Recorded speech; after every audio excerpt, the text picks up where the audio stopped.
The BRL is back, just off the coast of Lake Michigan at Gingerman Raceway for rounds 5 and 6 of the 2025 season. The riders are suited up, the bikes are tuned, and the only thing left to do is throw the green flag. Who will hold up the trophy at the end of the weekend here at the 2025 Drag Specialties Battle of the Baggers?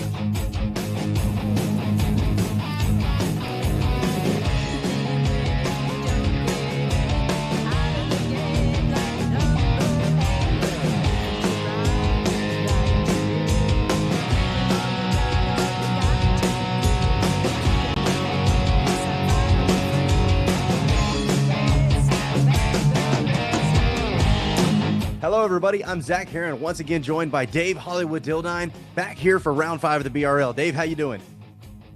Great, Zach. This is going to be a fantastic weekend. It's going to be a lot of familiarity for all the riders because we've got the same designer did this track at Gingerman that did it in Hastings. However, this track is a little bit rougher, a little bit more difficult to find your lines and keep those lines. And so the key today is going to be making sure that you, even though you're familiar with the track, that you get your own personal lines and find out the quickest way to get through some of these turns. We should have exciting racing all weekend long. Absolutely, yeah. Like you said, it might be the same designer, but every track got their unique qualities that separate them from the other great locations around the country. And on top of that, that's only going to help our riders that are familiar with these courses. We've got so much growth going on in these bagger classes. It's so great to see. We had 2 riders actually graduate from our new rider race course as well. So some new faces joining the series right here at South Haven, Michigan. Gingerman Raceway, one of the favorite stops on the circuit. It's going to be a ton of fun to watch. We're just about ready to throw the green flag right after a quick word from our sponsors. This is the 2025 Drag Specialties Battle of the Baggers presented by Memphis Shades. We'll be right back.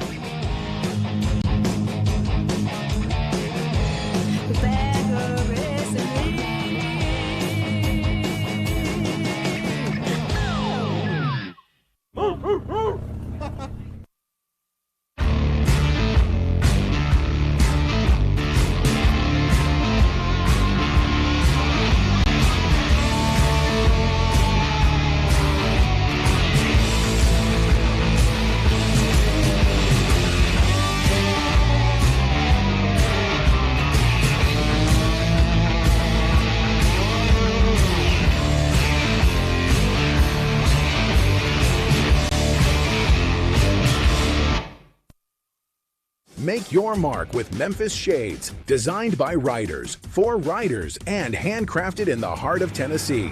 From raw materials to the open road, our windshields and fairings deliver the quality, protection, and comfort every rider deserves. Whether it's cross-country or weekend rides, Memphis Shades lets you ride longer, look better, and enjoy every mile. Visit memphisshades.com/BRL to check out our full lineup and upgrade your ride today. Memphis Shades, style that works. Welcome to Hog Halters. We're here in Dahlonega, Georgia, manufacturer of American V-Twin performance motorcycle parts. Been in business 25 years, got a 25,000 square foot facility. We pride ourselves in design and manufacture right here at Made in USA. We're your one-stop shop for customization and performance builds. You can find us on the web, www.hoghalters.com. Lots of our parts are distributed by Drag Specialties and dealers nationwide, and we're distributed worldwide. Hog Halters, we're proud to be a partner with the Bagger Racing League.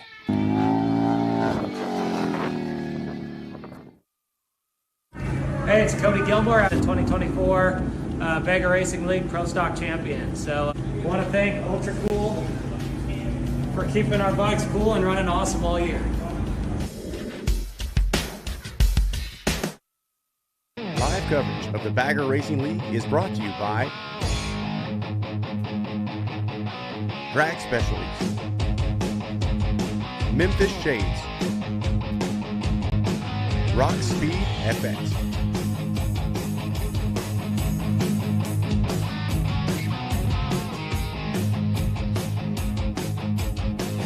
Hello, everybody, and welcome back to round number 5 of the 2025 Drag Specialties Battle of the Baggers presented by Memphis Shades. And special thank you to our friends at Newcastle Harley-Davidson for bringing you this live coverage on RacerTV.com. My name is Zach Herron, joined alongside Hollywood Dave Dildine to bring you today's racing action. And Dave, this is one of the stops on the circuit of BRL that the riders circle, okay? Like we talked about in our opener, a little bit of familiarity with the same track designer as our last racetrack out in Hastings, Nebraska. But this one, we talked about it earlier. You got some reports from the track. It's hot. It's sticky. It's one the riders really seem to enjoy and able to push the limits on.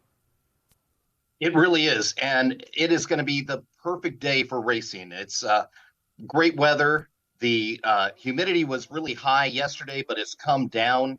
And it is just perfect conditions. And once again, as you said, the track is extremely sticky. We should have some incredible times that are taking place today. It's we're looking forward to seeing some things. A lot of fans that are there. There's an area there called Fan Hill that we're going to see a lot of people hanging out, watching their favorite riders going around. A little trickiness right there on turn 3. It's kind of a slightly blind turn, but it's where all the fans get to hang out, watch their favorite riders. And today we're going to see some great racing right from that spot. Yeah, absolutely. We take a look at our Bridgestone track map. And to your point, this track doesn't just give back to the riders, but to the fans as well. You can already start to see, there it is, Fan Hill. This is kind of our VIP section as well. So all of our industry members, all the people that we want to see having the best vantage point on the property, they're hanging out at Fan Hill, kind of between those turns 3 to 7 range. They're almost on their own little peninsula where they're just completely surrounded by BRL riders. So going to be a ton of fun. And yeah, like you said, there's some unique qualities to this track. The asphalt itself got a little bit different characteristics than what we see out in Hastings, Nebraska. But then, like you said, that turn 3 blind entry, anytime you talk about blind and you're going the speeds these riders are going, there's definitely an element of it's easy to understand why somebody might hesitate. And these riders, we know they're on the cutting edge. We've seen when maybe they go over that edge a little bit, but that's going to be a spot where these riders can say, hey, if I'm willing to push it just a little bit more, to risk it just a little bit more than the other riders, maybe that's the spot where I can make something happen. But tons of unique qualities. And like you said, beautiful weather for racing. The fans here in Michigan coming out, hanging out with us, and ready to enjoy a great weekend of racing. This is one of those no excuses weekends. You can't point to bad weather or wind conditions or the track's bad. None of that. Is all perfect conditions. So it is all about you, the bike, and your competition. How are you going to beat them? How are you going to get through these turns faster than the next guy? What lines are you going to choose? And how is your strategy going to compare to the guy next to you? That's what's going to be huge today.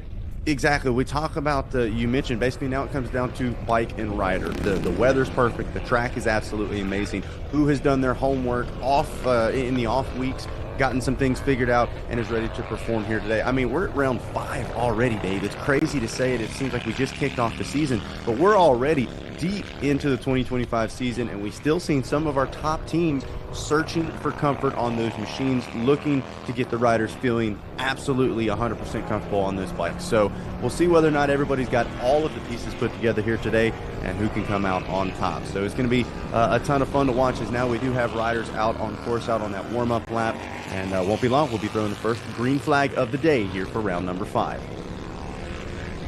It's very exciting time to just, all these guys are coming into here. We're almost like mid-season here.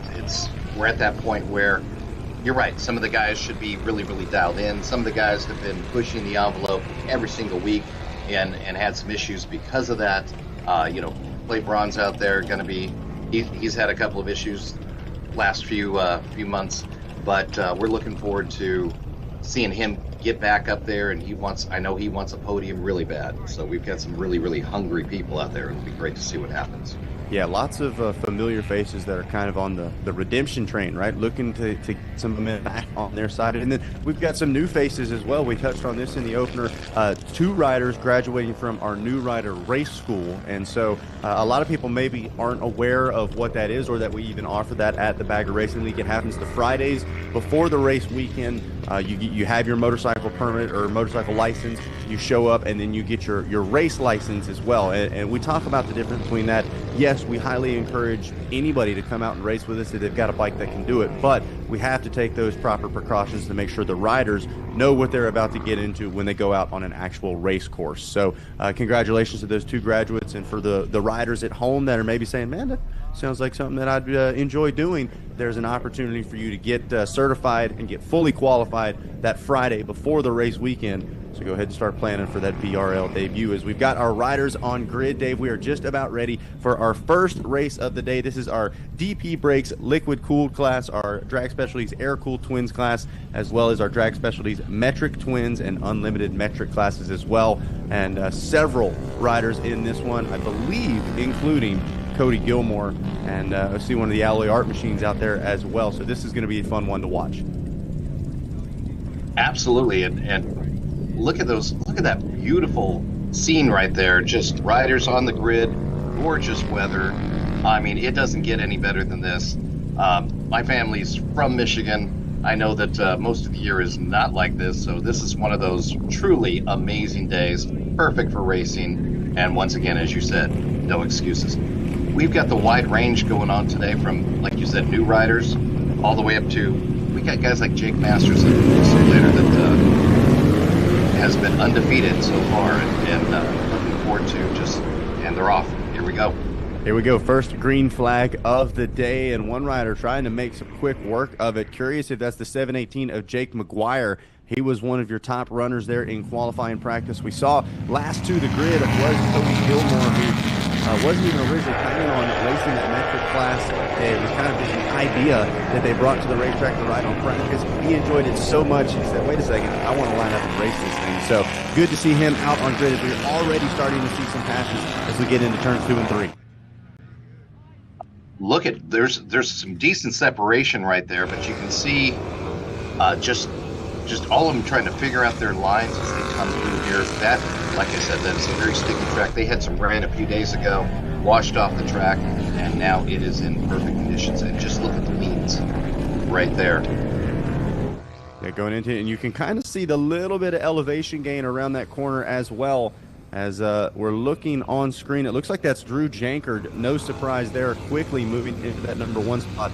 As they came across the stripe on that opening straightaway, it was Jake McGuire, Robert Parker, and Tony Bangma, 1, 2, and 3. Now look at Cody Gilmore starting to slice and dice his way through the pack as well. So we saw him at the tail end of the grid. This guy is so aggressive in those opening laps, especially when he's further back on the grid. We're not used to seeing Cody Gilmore with work cut out for him right to the green flag. So he's trying to show how much he can move that machine around and how quickly he can work his way to the front.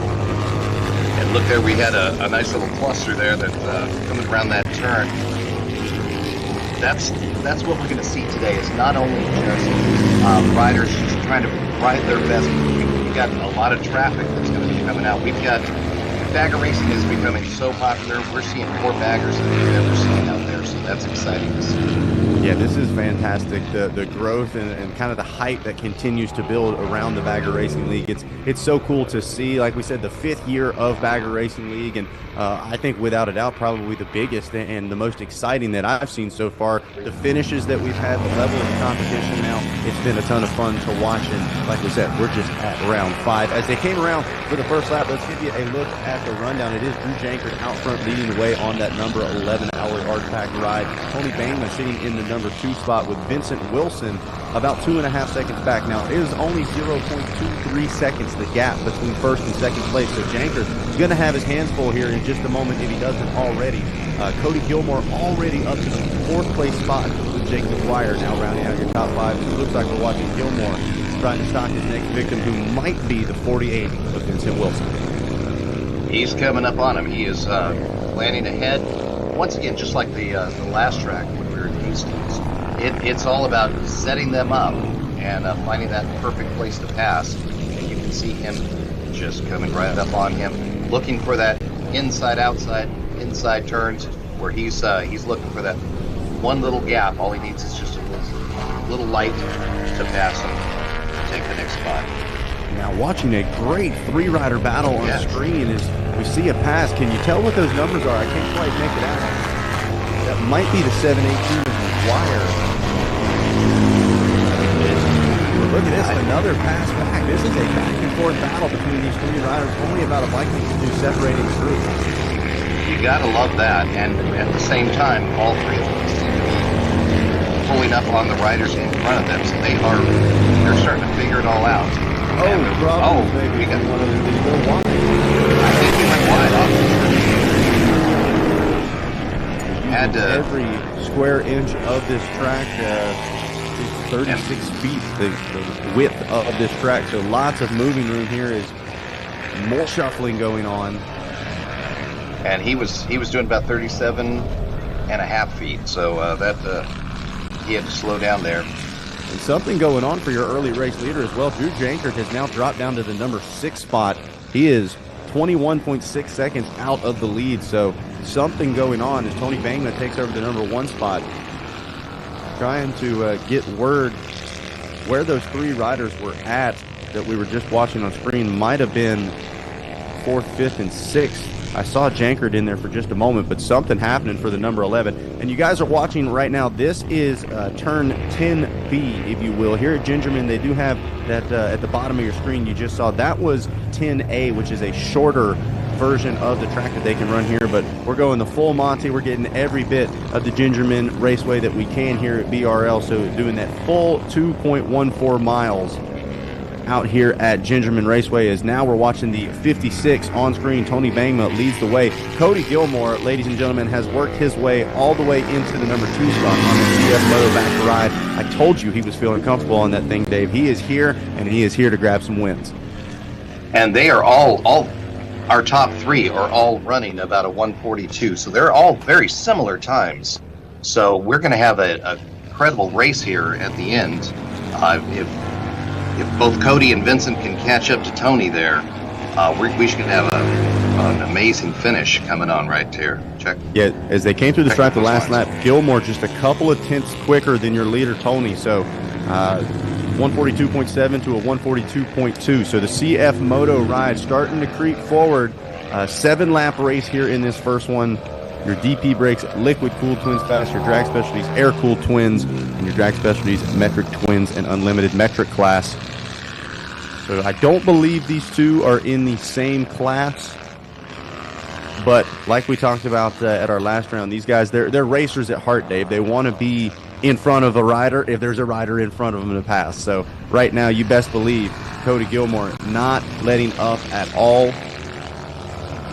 And I think... No.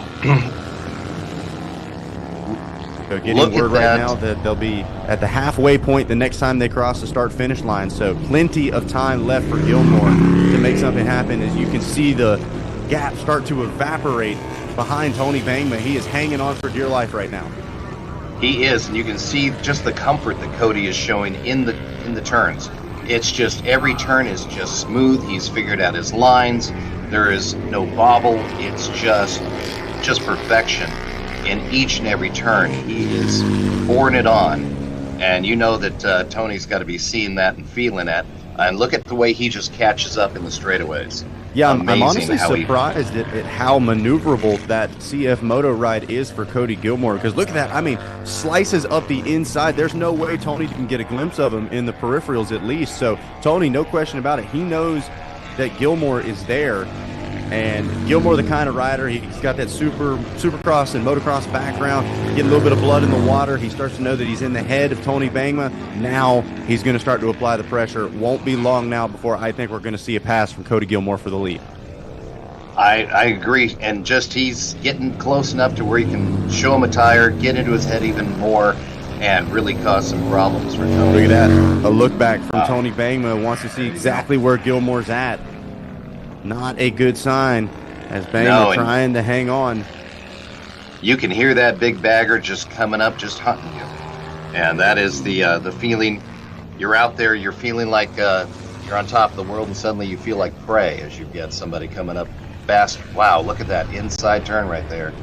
He took back that sharp into turn B. Look at how tight Gilmore's able to run into these corners. I mean, this is impressive stuff. Even Gilmore in our Bagger GP class, I don't think he can enter those corners quite as aggressive as he can on this CF Moto ride. So we talked about it earlier, Dave, finding those lines early in the weekend, finding exactly how hard you can push. absolutely crucial. As I will say, we've been following this battle for 2 laps now, and Bangla has kept Gilmore at bay. He started to find a couple of spots right out of some of these tighter corners. He's able to get the power to the ground and get away just a little bit easier, as Gilmore starting to run out of time as they're past the halfway mark now. And Cody's got they're in different classes, so Cody is getting to that point where he may think, it's maybe I just need to make sure I win my own class and take the win here, get the podium. But every corner he seems to just put it down beautifully and gains a little bit. Well, and these guys are dropping time consistently as well. Just check the lap times of 1:41.5 for Bangma on that lap. That's 0.2 faster than Cody Gilmore, but now they're already to the mid 141. So these guys are pushing the pace lap after lap. Jake McGuire on the 718, shout out to him, has now worked into the number 3 spot with Robert Parker and Holger Kosting. Douglas Dura now checks into the number 5 ride. So the 135 starting to move his way forward as well, as we continue to watch Cody Gilmore on that number 25, stalking but losing time, it looks like, to Tony Bangma. I think you've hit the nail on the head, Dave. I think you got to start wondering, how hard do I want to push this machine? How hard do I want to push my luck? First race of the day. We know Gilmore's got another class coming up later. Might just say, hey, I'm going to take the class win on this one. Sometimes discretion's the better part of valor, and I know that Cody's probably thinking, I've got the win. They've got huge separation between them and Jake McGuire, who's in 3rd. So these two have just shown themselves. They're way out in front and looking good. The machine's obviously running very well. He knows his lines, and he's, I think, content to take the win, take the top podium, and see what the rest of the day brings. Well, as you saw, the white flag was waving when your leaders came across the stripe, so Gilmore only got one more chance to make it happen here in this first race of the day. Once again, your DP Brakes liquid cooled class, your drag specialties air cooled twins, and as well as, your drag specialties metric twins and unlimited metric classes. Here we go. You see the fans up on Fan Hill making their way out of 3 into 4. And I believe this is now 5 as well. I think 5 and 6, a crucial part of this racetrack as well as they develop. The fans on the fence. Everybody wanting to see if Gilmore can track him down in this last half a lap or so. And Cody wants to do that too.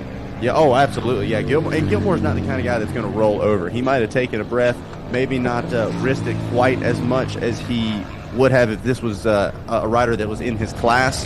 But best believe he's not going to just give up until he's well past the checkered flag. So Gilmore, you saw a couple of gaps, or a couple of bike lanes taken away right there. Don't think it's going to be quite enough as we get to the last half a lap. Got a lap rider up ahead. We'll see if that plays into anything. Don't think it will. The number 56 ride of Tony Bangma trying to hold off this guy. The 25 of Cody Gilmore to the checkered flag, and it will be Tony Bangma getting the win. Cody Gilmore just behind in that number 2 spot on the 25 ride, and Gilmore was trying. He was 0.2 faster than Bangma on that last lap, putting in a final sprint to try to chase down the 56, but wasn't quite able to get the job done. And all of his times were so consistent, within just fractions of a second of each other. So he's got it down. He is ready to go. He's going to be a force to be reckoned with throughout the day.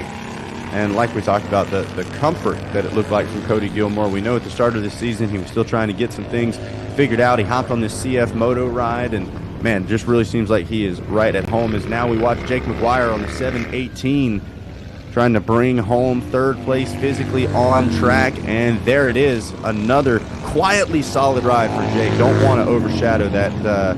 He really had a solid run, and it looks like that might be Parker, the 61 of Robert Parker, crossing the line in the 4th place spot. There's 135. Douglas Dara there. Yep, Dara moving forward, worked his way into that 5th place spot, and is going to cap off your top 5. So some solid riding there.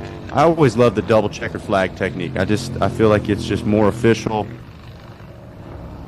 Absolutely. I'm not coordinated enough to do it. But yeah, I like can't it do when it. It's out I just there. like seeing it. Exactly.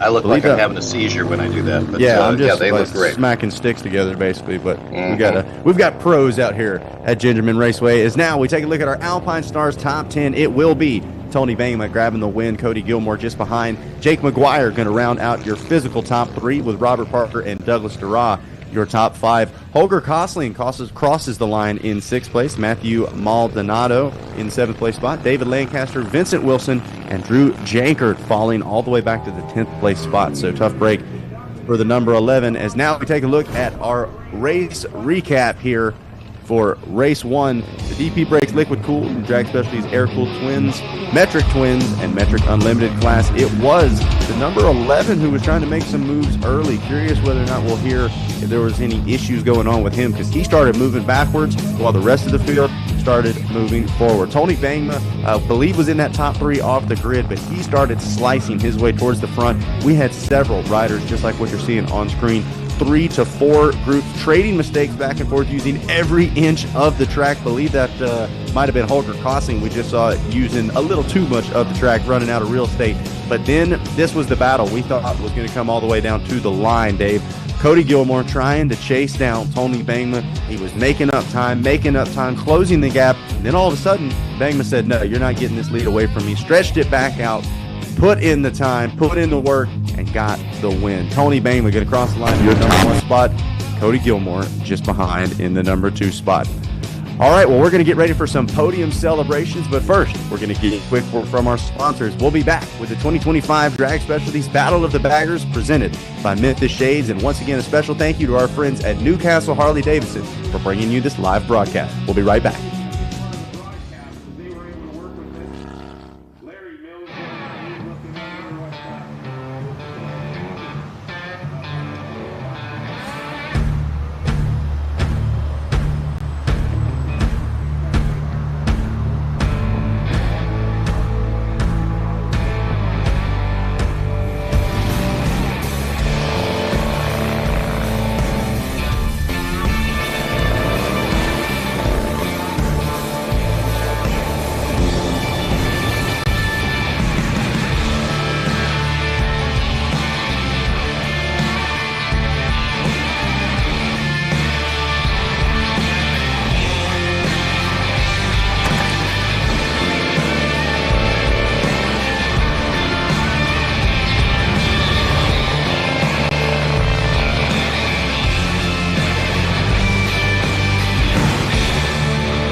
Bridgestone's reintroducing their Supermoto tires here in the United States and Canada.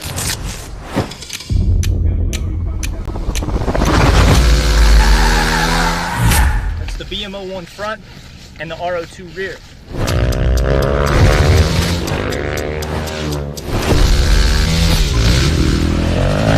It's available in a 16.5 inch as well as a 17-inch configuration.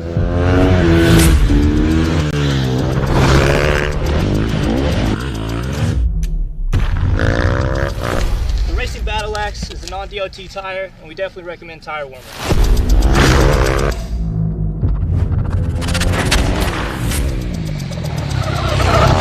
Time's the only thing in life that money can't buy, but you can't buy Bridgestones.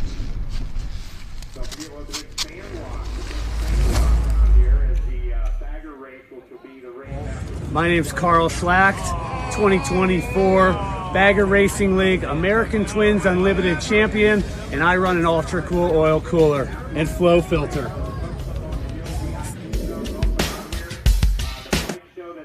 Live coverage of the Bagger Racing League is brought to you by Andrews Performance Products, Fueling, Pirelli Tires,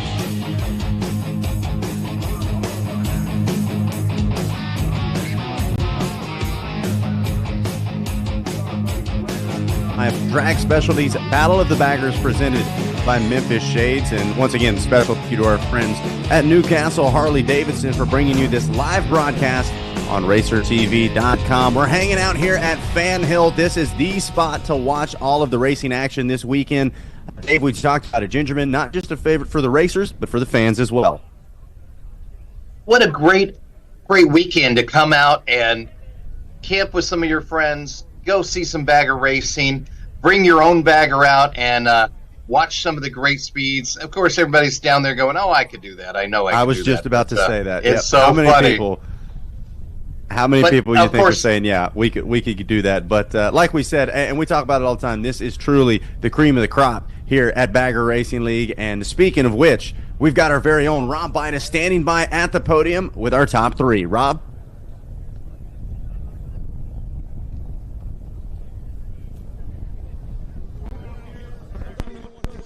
Down there and find out what's going on with the Venture Cross. Going from the Bagger GP to this class right here. Yeah, it's you know, the bikes are so different. It's pretty cool to get out here on this CF Moto. You know, these guys came to me in Hastings and asked me about coming out and trying this bike, and man, we made a couple improvements on it for this weekend, and got a little more power, got the foot pegs raised up a little bit so I don't drag so much, and yeah, it was a good time out there. Well, you always look good out there, man, and you got anybody you need to thank? Yeah, I just want to thank everyone for coming out, you know, Rock Speed FX for getting the CF Moto together. You know, it's I think you might see more of them in the future, and we'll see what happens with that. But, you know, Rory at Bridgestone and Suburban HD for letting me come over here and ride this bike, and let me do a couple different things during race day, and all of our sponsors that have been with us, Drag Specialties and LS2 Helmets, and just everyone that's helping us get here. I appreciate it. Well, we look forward to your next race. Thank you, Cody. All right, so that is Cody Gilmore down at the podium celebrating with our very own Steve Edgar. My apologies, thought it was Rob Bidas down there, but that's Steve Edgar from Speed King Cycles hanging out with us and chatting with our top three. And Gilmore, once again, finds himself walking away with a little bit of hardware here post-race. Just such a smooth race. He just ran the perfect lines all the way through. Everything was so consistent in everything that he did. I mean, literally a tenth or less of a second in between each of his laps. Really textbook. Well, and that seems to have kind of been the name of Cody's game here as he's made his way and kind of made his presence known here at Bagger Racing League. I mean, even Ruben Zaus took notice to how fast Cody Gilmore was adapting to that bagger, how quickly he's able to just kind of pick up the aggression on it as well. And so, yeah, I think smooth is fast, and Cody Gilmore is certainly smooth. So it's going to be fun to watch his progression throughout the BRL, and without a doubt, one of the top names in the series at the moment. Wide open over there, so get yourself. And, you know, it's pretty cool. We've got a lot of fun people and unique people coming out to these races. We were actually able to catch up with our very own Paul Devine, who's a friend of ours from Drag Specialties, catch up with him earlier this weekend and talk to him about enjoying the racing here at BRL. We're out here at Gingerman Raceway with Paul Devine, Vice President of Sales and Marketing for the Le Mans Corporation. You guys have been a part of the Bagger Racing League since its inception. What's it been like being out here and watching this thing grow so much? Yeah, so we've been here since day one, and we couldn't be more excited about the grassroots and just the racing and the passion with all these great riders and the brands that support it. I mean, you literally, if you're a passionate race fan, you could build one of these on your own for 10 grand and come out and race. What could be more exciting? You can get all those parts right out of our catalog. And it's really pushed the R&D from these manufacturers to really push the limits on these bikes and come out with such a great product lines. Yeah, it's no fun when you break down, but when you break, you got to buy new parts. So we get excited about that, and it's not because we want to necessarily sell a lot more parts to these racers. We want them to kind of get that, but yeah, all the manufacturers develop new products, they improve their products, they learn from racing, so it couldn't be better. And it's easy to say that we couldn't do this without the Drag Fat Book, so we appreciate all your support and you guys being a part of making this thing grow. Yeah, we want it to grow, we could use, we could fit twice as many racers here, so hopefully the word gets out and more people come racing. Come on out here, it's a beautiful day. Let's make it happen. All right, great stuff from our friend Steve there and our friends over at Drag Specialties. Let's go ready to send things back down to Steve Edgar standing by at the podium. Doing at the podium going on down here from the first race of the day. We have the second race coming up shortly.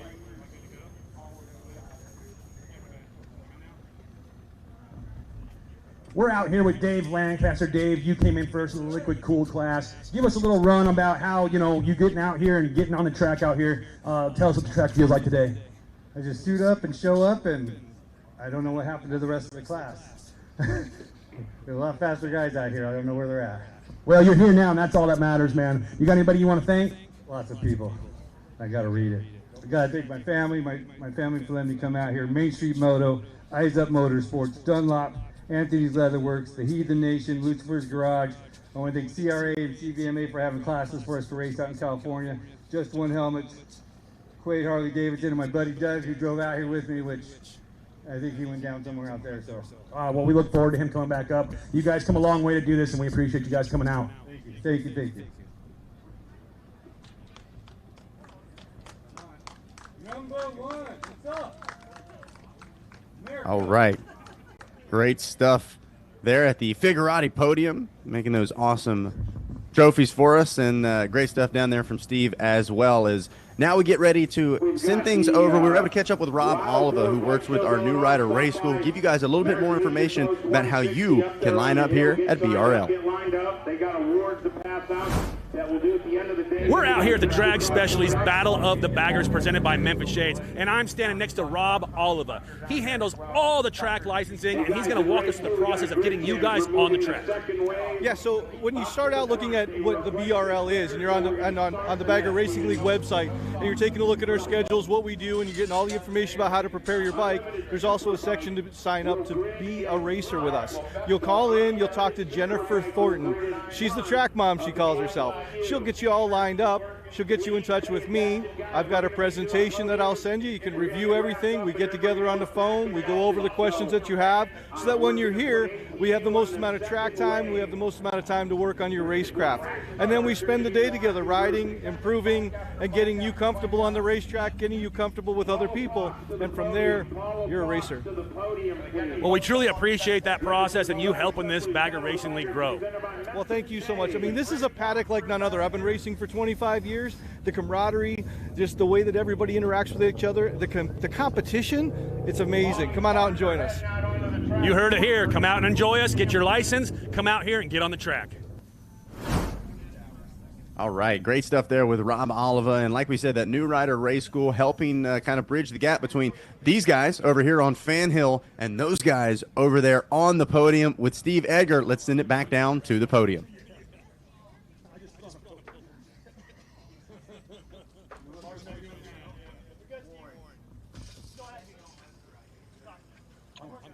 So it looks like we're actually still getting things set up down here at the podium, switching those bikes around as well. Want to make sure everybody can get the Insta bangers as well. As we are getting things set up.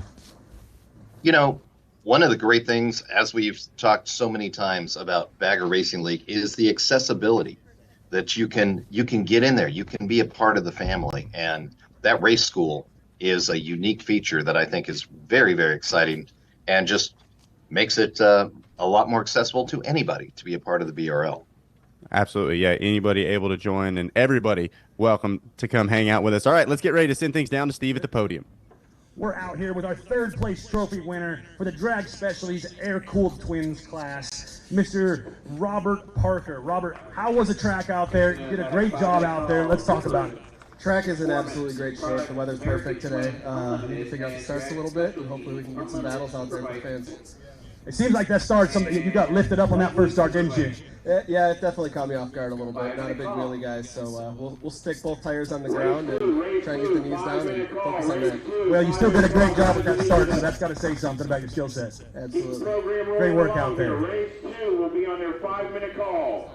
Yeah, thanks some sponsors. Yeah, absolutely. Big thanks to some sponsors. So DP Brakes wasn't on the podium in Nebraska. Got DP Brakes in there. We're on the podium now, so obviously they work. Thanks to Geezer Engineering, S&S, 2 Boss Performance, A+. I think that's about it. But then thank you to my wife Nicole and my son Hudson for coming out and supporting me. Did Hudson do all the driving on the way out? He did, yeah. I was able to nap in the back seat, and he got us here nice and safe. So. You got to be nice and rested for the race, man. We got Paula Fox here with your trophies.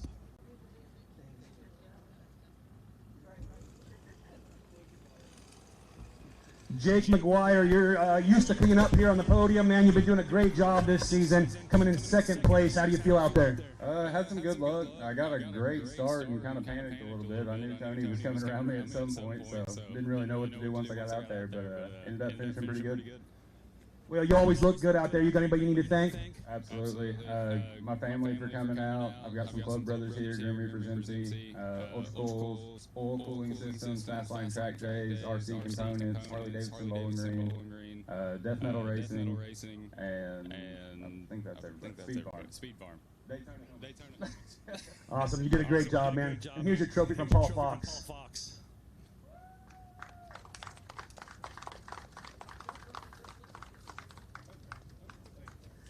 And we got our first place of the Drag Specialties Air-Cooled class, Tony Bagma. Tony, tell me how you did out there. Yeah, I mean, it's my home track, so I got a ton of laps around here and just went out and went as fast as I needed to. Just raced your own race. When you know the track, it makes it a lot easier for you, huh? Yeah, this track's a lot more difficult than people give it credit for. It's and you're also used to the humidity. Yeah, I am. You got anybody you need to thank? Bruni's Furniture in Grand Rapids, EBC Brakes, Rhino Power Sports Supplements, and Bison Leathers. Right on, thank you. And we got your trophy over here with Paula Fox. Congratulations, you guys. All right, great stuff down there at the podium. Everybody having a good time. And we're going to get ready to set the grid and go racing for our next race. But before we get to that, oh, look at that, rocking some Bagger Racing League merchandise. You guys can get yours at baggerracingleague.com as well. But we're going to get a quick word from our sponsors before we drop the next green flag right here for the 2025 Drag Specialties Battle of the Baggers presented by Memphis Shades. We'll be right back.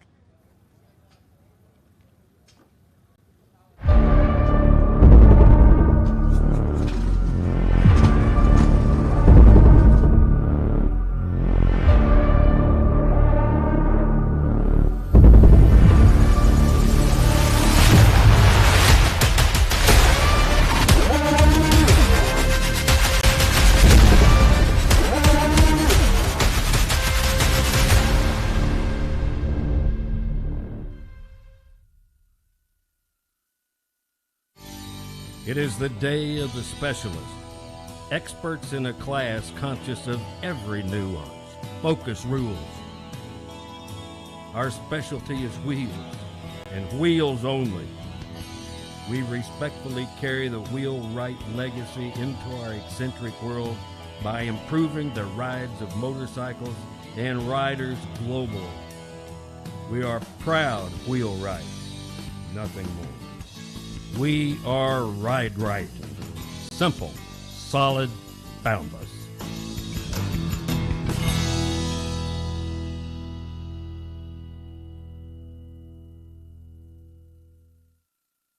I'm Shane Narbone. I'm here with Trash Performance, 3-time Bagger GP champion, and I run Ultra Cool.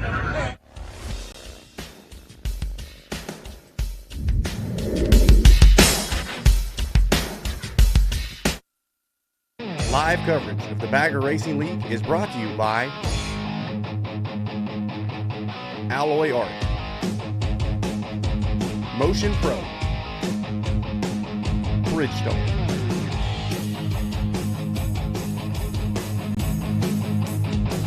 Hello, everybody, and welcome back to the 2025 Drag Specialties Battle of the Baggers presented by Memphis Shades, round number 5. And a big thank you to our friends at Newcastle Harley Davidson for bringing you this live broadcast on racertv.com. As you can see, just off the coast of Lake Michigan, tons of fun activities to do here in the area, including being right on top of Fan Hill.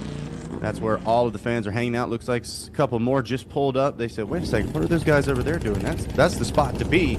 And that is the spot for all of our VIPs and a lot of our fans making the trek over there as well. Shout out to our AG video crew. You see one of our camera operators up there on the scaffolding. That's probably the camera shot you just saw from that camera operator. Working hard to make sure you guys have live coverage of all of our VRL racing action. What a perfect day to come out and just ride, park on a hill, sit on your bike, and action. This is very cool. these are the best seats in the house. You know, guys even got a trike right there. You know, he's comfortable. So lots of fun watching the guys who are out on their sight lap. And what a perfect day to enjoy Bagger Racing League action. Yeah, and we've talked about this before as well. If you haven't already, you need to plan to come out to a Bagger Racing League event in person. I mean, we do a great job here with AG Video and all of our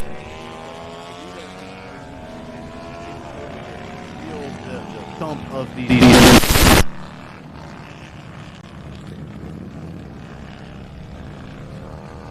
dragging their knee going into a corner.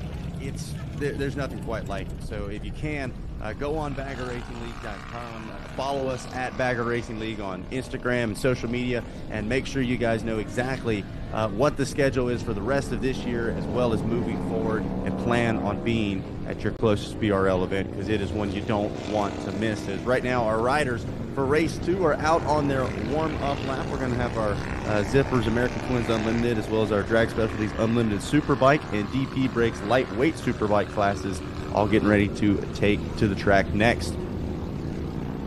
Looking forward to this race. You got different classes going against each other, different strategies with different motorcycles, and it's going to be exciting to see on this perfect track and in perfect conditions how they actually stack up against each other. So no advantages one way or the other. It's going to be interesting to see how it all plays out. But look at them waving to the waving fans. To the right fans, there. Absolutely. Love it. This is such a fan-friendly sport, and you are absolutely correct. You got to be out there and watch the racing in person, feel the thunder, and what you don't notice here is the differences in elevation that you can see on different tracks. Yep. You really, it kind of washes out in the video, because you don't see how much of a difference, or when you've got like a blind turn like you have in turn 3 here. It just doesn't do it justice unless you're there in person and experiencing it. It's a whole different thing. Well, and on top of that, I couldn't agree more. The in-person experience, I think, shows truly how impressive what these riders do is, but the accessibility that you have. I mean, very few sports in the world are you able to go up to some of these top-level athletes, shake their hands, give them a high five. I mean, before our next race, our Bagger GP race, we're going to have our fan walk, our grid fest, if you will, where riders get to sit up right next to these incredible machines, talk to the athletes, take pictures, get autographs. There's very few sports in the world where you get such a level of access to athletes at this level. So it's just another thing that kind of attracts the fan base and attracts people to come hang out and enjoy VRL in person, as we are just about ready to drop the next green flag. Looks like the grid is set, all eyes on the flag tower, and there we go. No surprise. Carl Schlack a little further back on the grid, but man, an incredible start. Look at that, darts out of the way. I thought we were about to see some contact headed into turn 1. I did too. I thought, wow, that was just slingshotted to the front. And he is trying to put some distance between him and everybody else. And boy, they are out and quickly, all of them. Look at this. Taking a look at the line, it was Ryan Kramer who crossed the stripe first, with Brian Shields, Rob Oliva, and Travis Wers 1 through 4. Justin Robeson, actually rounds out the top 5 early. We'll see after 1 lap completed. I believe we've got our Tony Tucker, our rider representative, out there as well. He's on that Tucker Speed Shot back ride. Looks like he's running 8th at the moment, but he's not going to be satisfied with that. He's going to start plans for moving up. As is Brian Shields, it looks like. Yeah, wait a second. We've already got a fight for the lead early, taking the long way around. Not quite close enough to do it. But he is hunting him down and looking for that little sliver of daylight where he can come. Oh, he may take the inside. He just did. What a pass. Beautiful job right there. I believe that was Brian Shields making the pass for the number 1 ride. And I mean, that was, you talk about putting the track together, planning your passes in advance. That was a textbook example of how to do just that. Absolutely. Couldn't agree with that more. That was fantastic. You see him putting the leg out there. That helps give a little extra braking power, a little more wind resistance, helps you go around that curve, plus helps you stretch out a little bit, getting ready. Beautiful lines that these guys are taking here. You look at the smoothness. You know, And take a look at your timing and scoring. That was actually Justin Robeson, who worked all the way up to the number 1 spot. So Robeson was outside the top 3 early. He was actually the one that we watched make that pass for the number 1 ride. So Robeson takes over the number 1 ride. Ryan Kramer in 2, Travis Wurz in 3. Oliva still in that 4th place spot with Tony Tucker now inside the top 5. And he ran a 140.9 on that, so that's very fast for this early in the race. And you best see, he's time starting so to far break of anybody. away as well, Dave. Take a look at that. We're watching 2nd, 3rd, and 4th. That's Ryan Kramer, Travis Wurz, and Rob Oliva. Oh, look at this. Oliva, I thought was going to try to make a move up the inside. He's trying to get that inside track there. He can't quite do it. Just a little too much speed to come underneath him. But he was trying there. He's trying to set him up. You watch, there's going to be a really spectacular pass coming up here, and it might be on. He may switch over to the inside. Nope. It's kind of a tough spot right now for Travis Wurz because he is applying all the pressure you could to Ryan Kramer, but he's got Rob Oliva all over the back of him. It's making him ride defensive as well. So look at this side by side. Who's going to hold off the brakes the longest? It looks like it's the green machine going to lead them into the corner. Wow. You can see how hard he gets back on the throttle after that. Take a look, timing the scoring. It's still Robson in the number 1 spot. And now Travis Wurz Wurz is second. Makes the move for the number 2 ride. Oliva gets by as well, credited in that 3rd place spot with Kramer. Now back in the 4th place position. Tony Tucker solid in the 5th place spot. Bjornstad in the number 6 ride, Carl Schlack.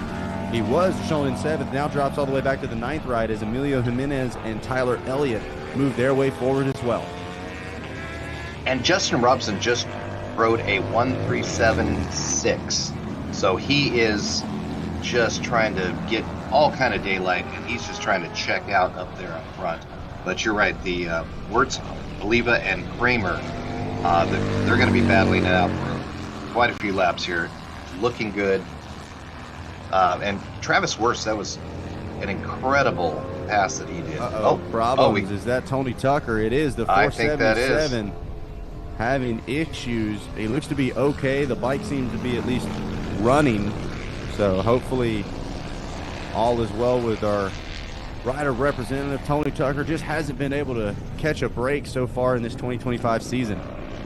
It has been a rough year for him, and you know how excited he is about being back on the track. And of course, that is not the way he ever wants to finish, is in the grass. Tony is always all podium oriented. Yes. Yeah, well, and Tony's such a professional as well. Obviously, running that Tucker Speed Shop and being a part of the broadcast team as well. He's got such a unique outlook on this entire sport as both racer and then kind of series ambassador, if you will, as well. So it definitely stinks for somebody like that. It's just such a friendly face. He puts so much into the sport to just have things not quite go his way. But, man, if you are a fan of BRL, things are going your way right now. Look at this battle that we have on screen right now. Rob Oliva has now moved up to the number 2 spot. Travis Wurz back to the number 3 ride, and they are only about half a second, if that, apart from one another. As they both, it was a 140 flat for Rob Oliva, a 140.8 for Travis Wurz on that last lap. These two are just going to be going at it. Looking for that inside pass there is Travis Wurz, but it just can't get the speed up. He's trying to set up, though. You can see it. And then we got a battle on our hands with some of the baggers as well, just a bit further back. Look at this, 3 riders all making their way around Fan Hill. Great shot of just how great that vantage point is from Fan Hill. And it's one thing to lean that bagger over at the speeds they're doing with your knees close to the ground. It's a whole different thing when you hear another bagger right behind you, and you know that half your attention is right behind you. You got somebody coming up trying to show you a wheel. Oh, look at that. Well, we hear these riders so often say, you know, I had to focus on my own race. I just had to focus on what I needed to do. It's because it's so hard to not think about, okay, where's this guy behind me trying to go? He's coming outside. He's going to cut underneath. And you start riding. They call it riding behind yourself. you lose kind of momentary thought. You're not paying quite close enough attention, and you could find yourself on the ground. So these riders working hard. Look at this. We thought we were going to see a pass for this front spot in the group. Now things are shaking back the other way. Wow. True battle here. That might be Jimenez, Bjornstad, and Elliott. And they've got this, you can see this, it's almost like a slinky thing going where you've got, they'll stretch out, and then as soon as they get into these turns, they're bunching up a little bit more and trying to put the last bit of power in to make that pass during the turn. So I believe that's Emilio Jimenez, Tyler Elliott, and Kurt Wilbur, 6th, 7th, and 8th that we're watching on track right now. And this is kind of what we talked about as far as the growth of bagger. We're getting more and more names, more and more faces and racers coming into the bagger world that are really putting up a good fight and that are bringing a lot of racecraft into this series, as well as we just now have passed the halfway mark. Out and front it is. Still is the 727 of Justin Robson. Excuse me, Dave, go ahead. No, as you're saying, just the accessibility of actually being out there, and you look at the crowd on Fan Hill and you wonder, this time next year we may be watching this race, and some of those guys that are on Fan Hill right now may be on the track next year, and that's what's so exciting about the Bagger Racing League. Well, there's something that's so attractive as well is we've got our very own Rob Alva out on track right now. He's living proof of what he can teach in that new rider race school, how qualified, it's not just we kind of whatever, make you go through the motions and then say you're good. We want to make sure that you're safe, because these are top level athletes that you're going to be going up against, and that we take that role seriously. So these riders, they've put in the work, they've done the training, they've put in the proper procedures. We talk about the safety checks that go on as well, making sure they have proper leathers, proper helmets. All of these things are a part of making sure our athletes reach a certain standard as well, so that everybody is safe when they're out on track. And that is what gives us these incredible battles that we're seeing on screen right now. These riders have trust in one another. They know they're a certain caliber of rider to where they can push the limits without worrying about somebody trying to hurt them or kind of crossing that line. And that is key, is knowing that you are on the track with other professionals, and because there's an absolute trust in the rider that's next to you that they're not going to do something hazardous. So you're always that's what gives the Bagger Racing League such a good reputation, is the safety, the fact that it is accessible, but at the same time it is for real professional riders to learn, build up their skills, and join the race.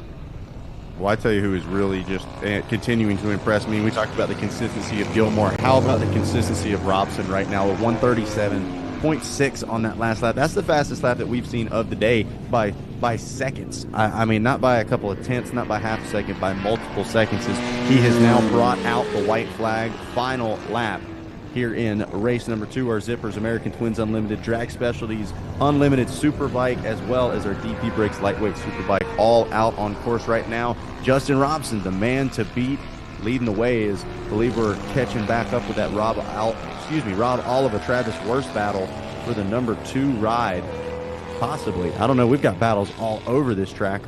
We do. Wild Boar Audio live drone giving us a great overhead shot as to what this Gingerman Raceway looks like, as there is your leader on screen.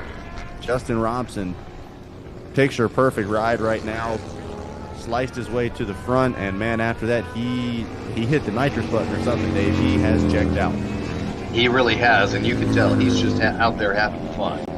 He is just riding his very best and just having a great time. Doesn't have to worry about anybody behind him. He is looking good. He's got this track dialed in and just having a great time now. About behind him, 9.5 seconds to play with out at the front. But yeah, behind him, a whole different story. He is working his way through some lap traffic, so got to kind of pay attention. Gets through that rider with no issue. Picks the front wheel up just for some style points. And not far. Look at that. Do a little stanky leg for him. Catching some air. Slowing down. That's a Ruben Zaus move. We've seen him do multiple times out there as well. But double checker flag. And no problems for the 727 of Justin Robson, grabbing the win. And look at this, the battle rages on. Alva has the spot for now. Rob Oliver going to cross the line in the number 2 ride. Travis Wirth just behind in the 3rd place spot. Looks like should be Ryan Kramer, I believe, crossing the line next on that number 8 ride. Nicholas Bjornstad not far behind as well.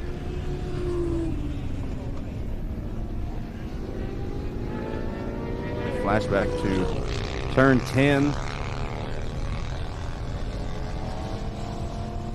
Beautiful scenery here at Gingerman Raceway.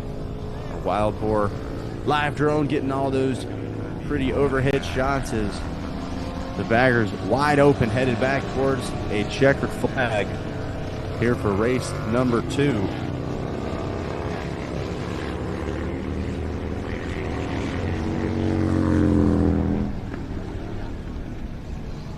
The checkered flag waves. We are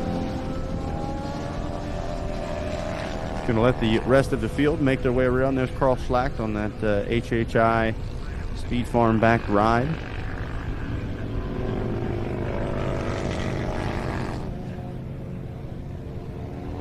Carl, absolute lightning off of the start. Always impresses me to see him off the line. As we take a look now at our Alpine Stars top 10. Looks like it is Justin Robson grabbing the win. Rob Oliver and Travis Wirth 2nd and 3rd. Carl Schlacht in that number 4 spot, excuse me. Nicholas Bjornstad in the number 5 ride. Tyler Elliott, Kurt Wilbur, Craig Braymiller, Brian Shields, and Joe Beavers. Your top 10. As now we take a look at our race replay.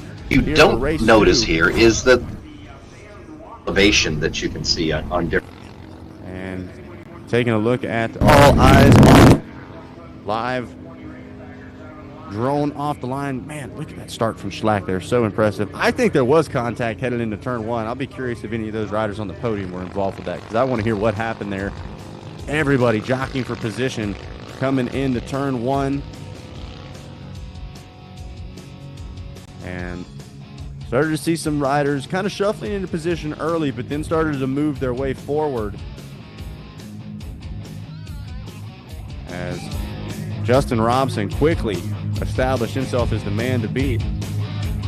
Oliver and Wirth started to have a battle royale as our baggers right there were going at it as well. You see Carl Schlacht sliding back a few spots. Tough break for our friend Tony Tucker, having some issues. But meanwhile, look at the battle. Travis Wirth worked his way forward. I mean, he was putting in some heaters, but Rob Oliver consistently just creeping forward, and sure enough, final few laps, was able to find his way past the 96 into that number 2 spot. The battle raged on between our baggers, as it looks like Kurt Wilbur going to get the best of that group. And the checker flags were out. It was all the 727 of Justin Robson, the man to beat here in race number 2. All right, we're going to get things set up over at the podium. And we'll be back with more here for the 2025 Drag Specialties Battle of the Baggers presented by Memphis Shades. We'll be right back.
Hey guys, I'm Jake Masters. I race the street stock machine from Suburban Motors and I run an ultra cool on here. I wouldn't race without it.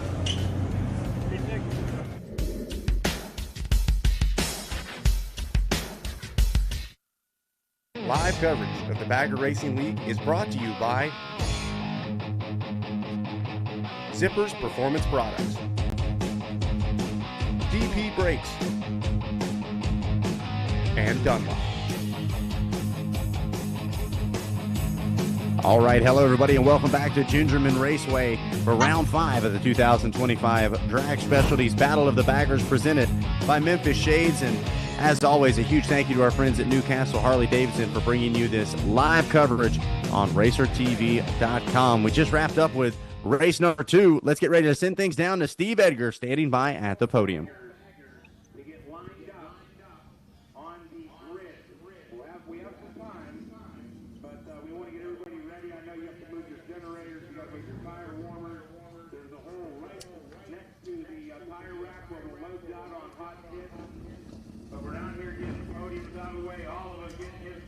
The rest of these guys put on an amazing battle out there.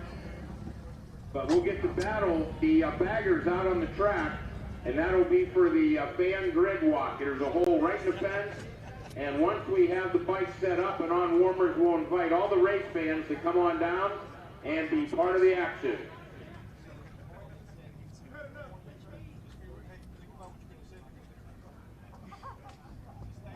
We're out here with the Drag Specialties Unlimited Superbike class, and with Mr. Travis Where's our 3rd place winner. Travis, how was it out there? It was good. We got perfect weather. I don't think anybody could ask for any more. The track is great. Everybody here is great, so we had a good time. All right, what do you think? You got some new track out there. Were you in Hastings with us also? Yeah, I was in Hastings. Unfortunately, I crashed the bike in Hastings, so we got it all back together. It's running perfectly, and we're just excited to be here. You got any sponsors you want to thank? I want to thank Speed Farm, first of all. I want to thank my family, my wife, and my 2 children. Wouldn't be out here without them. DID, Chain, Blood Racing. I'm sure I'm forgetting some here. DP Brakes, of course. Just everybody has helped me be out here and have fun. Well, you looked great out there, man. Thank you so much. We got your trophies right over here from Paula Fox.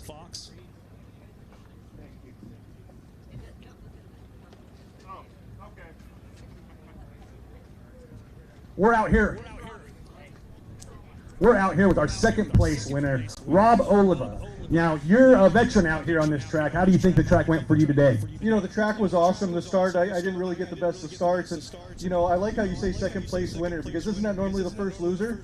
I mean, my gosh, this guy took it away from me. Came down from Minnesota last night, didn't even get the practice day yesterday, and then shows us all how it's done. It's crazy. It's like that sometimes with you guys, though, right? It is, right? I mean, and to that point, you know, these guys racing the CRA with me, and so for them to come over and support a different organization, the Bagger Racing League, and to come out and then take their competition to a different track together, that just adds to the fun. Excellent. You got any sponsors you want to thank out there? Yeah, absolutely. LM2, Bridgestone, DP Brakes, my boys over at Solomon Cycle Solutions that keep this stuff running and working well. I mean, those guys have been great, and I got to tell you, the Bagger Racing League for putting this race on and this whole series and allowing us the opportunity to come out here and showcase our stuff. I really appreciate it. Well, you look great out here, and here's Paula Fox, your trophy.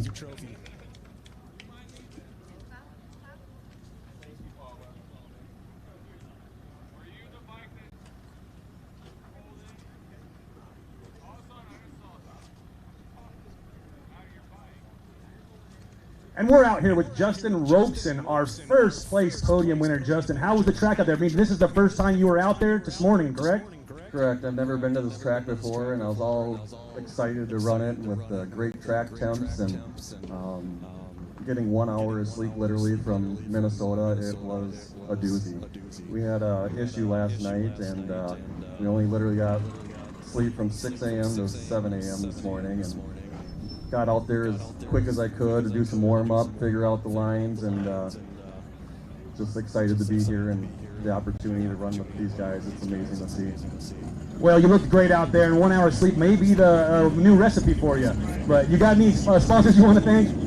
Michelin Tires, Brandon Punt, Rob for inviting me to come down here. I couldn't do it without him, and I support the LM2. What he's got going is a great business, and to give people out on their motorcycle and an opportunity to do that and experience what it is to ride means a lot to people that don't have an opportunity to do it, to try it. Well, again, you look great out there, man. Thank you so much. We have Paul Fox here with your trophy.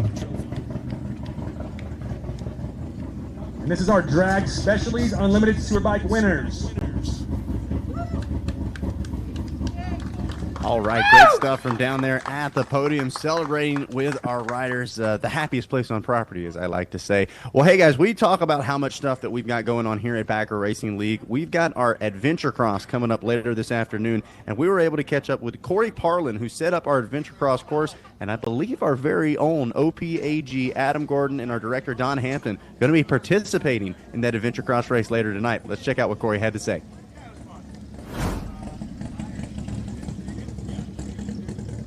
Features of the Bagger Racing League is the Adventure X Track, and we're here with Corey Parlin, the designer of the Adventure X Track, and he runs a school to get you guys on the Adventure X Track. Corey, give us a rundown of your school and the track design and everything. Yeah, I'll start out with the track. When it comes to the track, we're going to be on the road race course 3 different times.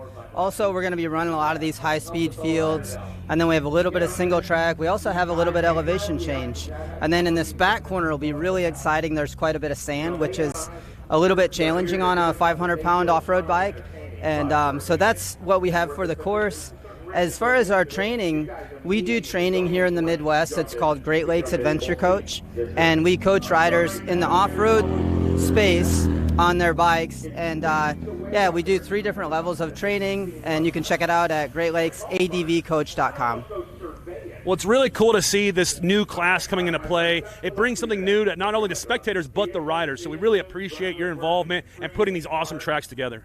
So I think it's going to be super exciting for people to watch because there's all different aspects of riding involved with this, and the bike is a compromise.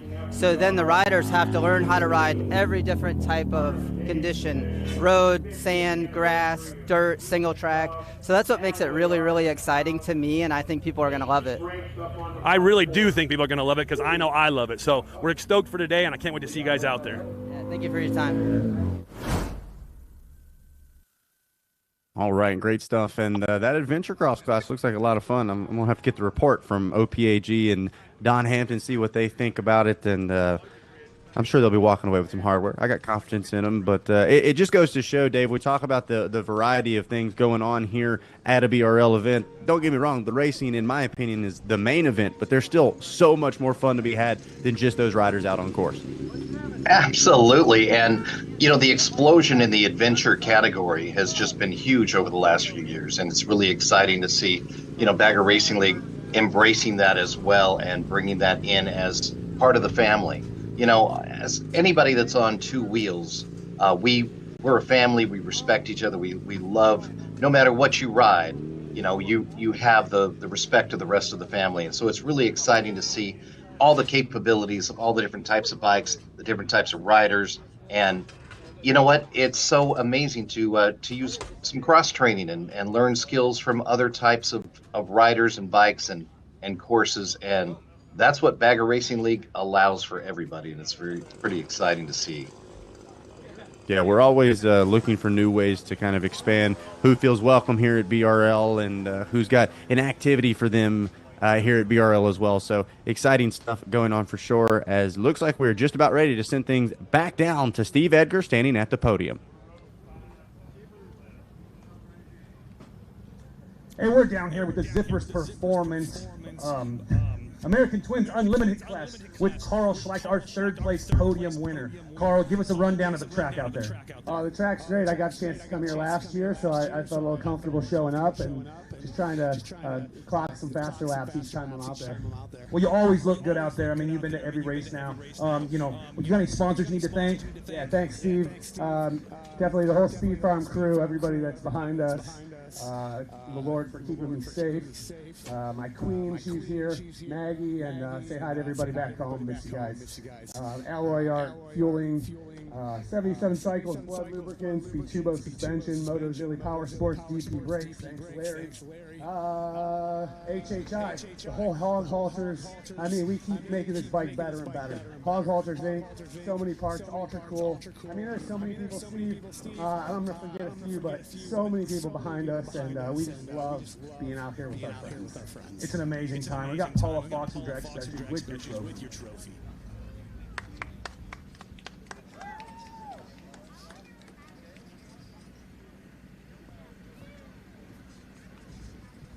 We're here with Kurt Wilbur, our second place trophy. Kurt, give us a rundown on your performance out there. It's a tight technical track.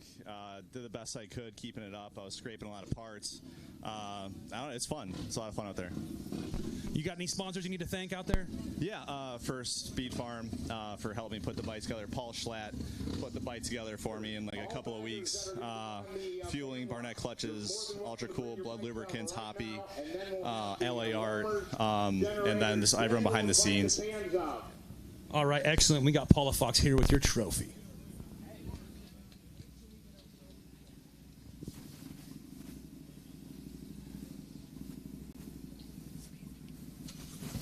And we are here with Tyler Elliott, our first place podium winner. Tyler, give us a rundown on your track time out there.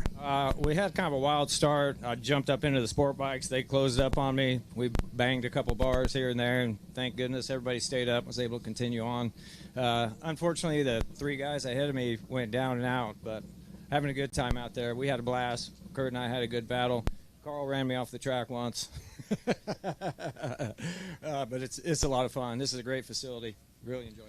Excellent, Carl. You did great out there. You got any sponsors you want to thank? Yeah, first off, I want to thank my wife and daughter. Today's my daughter's birthday. Happy birthday, Princess.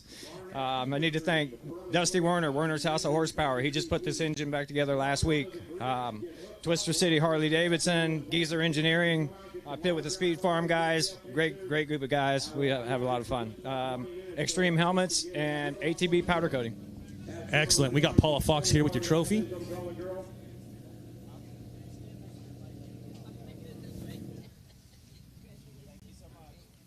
And this is our Zippers Performance American Twins Unlimited class. All right, great stuff down there, Steve. Thanks so much, and so great to hear from the riders here, how much fun they're having out here at Round 5 of BRL. Hey, one of the huge members and huge parts of that BRL racing family that we talk about is our friends over at Bridgestone, and we were able to catch up with Rory from Bridgestone a little earlier this weekend. We're out here at Gingerman Raceway, Bagger Racing League, presented by Drag Specialties, sponsored by Memphis Shades. Rory from Bridgestone Tires, you guys have been out here every time I've been at the races, just making sure all these riders have the best tires in the game. Give us a little example of what the tires you guys use on the track versus the tires you guys are using on the street, and why there's such a huge difference. So a lot of the Bagger guys, what they use here on the track is they use our slicks. Actually, they use a really soft, or Tree XS we call it. So it's our extra soft tire. And then on the street, they use like sport tire. You know, we have a tire called an S23. So actually, Carl from Speed Farm is running that tire here. We have him race on it just so we know the longevity of it under extreme conditions. If it works out here, it'll work on the street. Now, being out here on the racetrack too, it's helped a lot of R&D and kind of figure out what's good out here that's going to be even better on the street, correct? Yeah, and that's, you know, like with Carl, that's what we do there. With our slicks, we're always striving to make them better. Everything we learn here at the track will go back to R&D, and our next generation of slicks will be even better from what we've learned from using them here. Well, everybody I see here is running Bridgestone, and that's got to be for a reason, man. So we appreciate you guys being out here. Yeah, we love being here. Like, BRL is a big part of our road race program. You know, we learn a lot here.